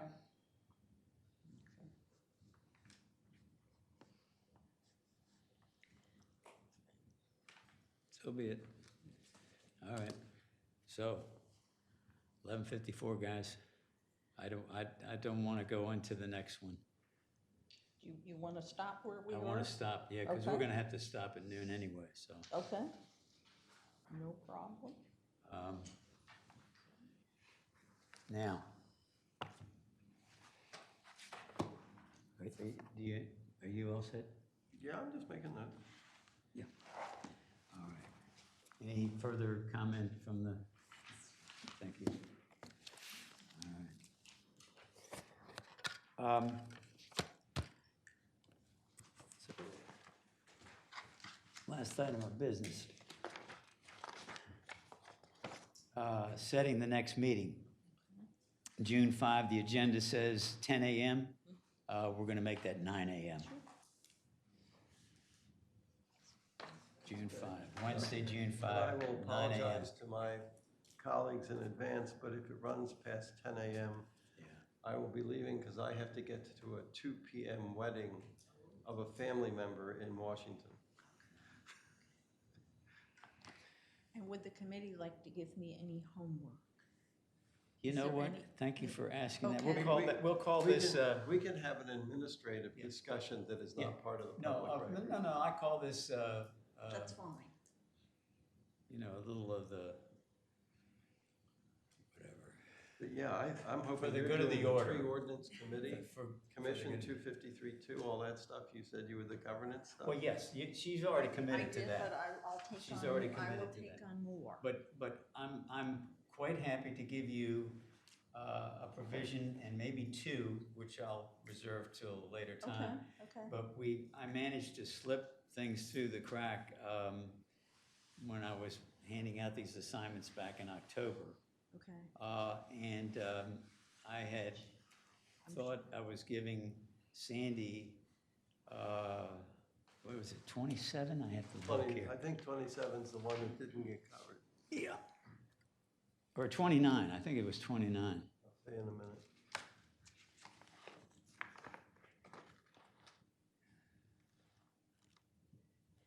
Are you talking about 253, yeah. 28, it was 28.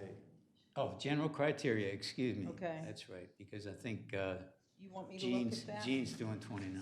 You know what, Sturgis? Let's see. You had said that you would like to take a crack at the difference between this public tree, street tree, all that stuff. Uh-huh. So if you're gonna do that, it makes sense for you to then go on to 253-28 about the criteria for specimen trees, tree stands, Okay. and historic Okay. trees. Because you're just dealing with the defining trees different ways. Okay, super. And I would like to hold out the possibility of giving you maybe one more. That'd be fine. Okay. I'll get back to you later. I year. spent 4 hours yesterday reviewing all of this. Yeah, I'm and sure I you really, did. No, I did, did. and I really enjoyed it. You did good I today. really did, so I just. Public statement, you did good. Yes, You crazy. did good. So thank you. Well, and to be fair, Hoyte said to me, you have to take all those notes that you have and write them out, because I can't follow what you've sent to me. And that's why you got that pile of stuff from me.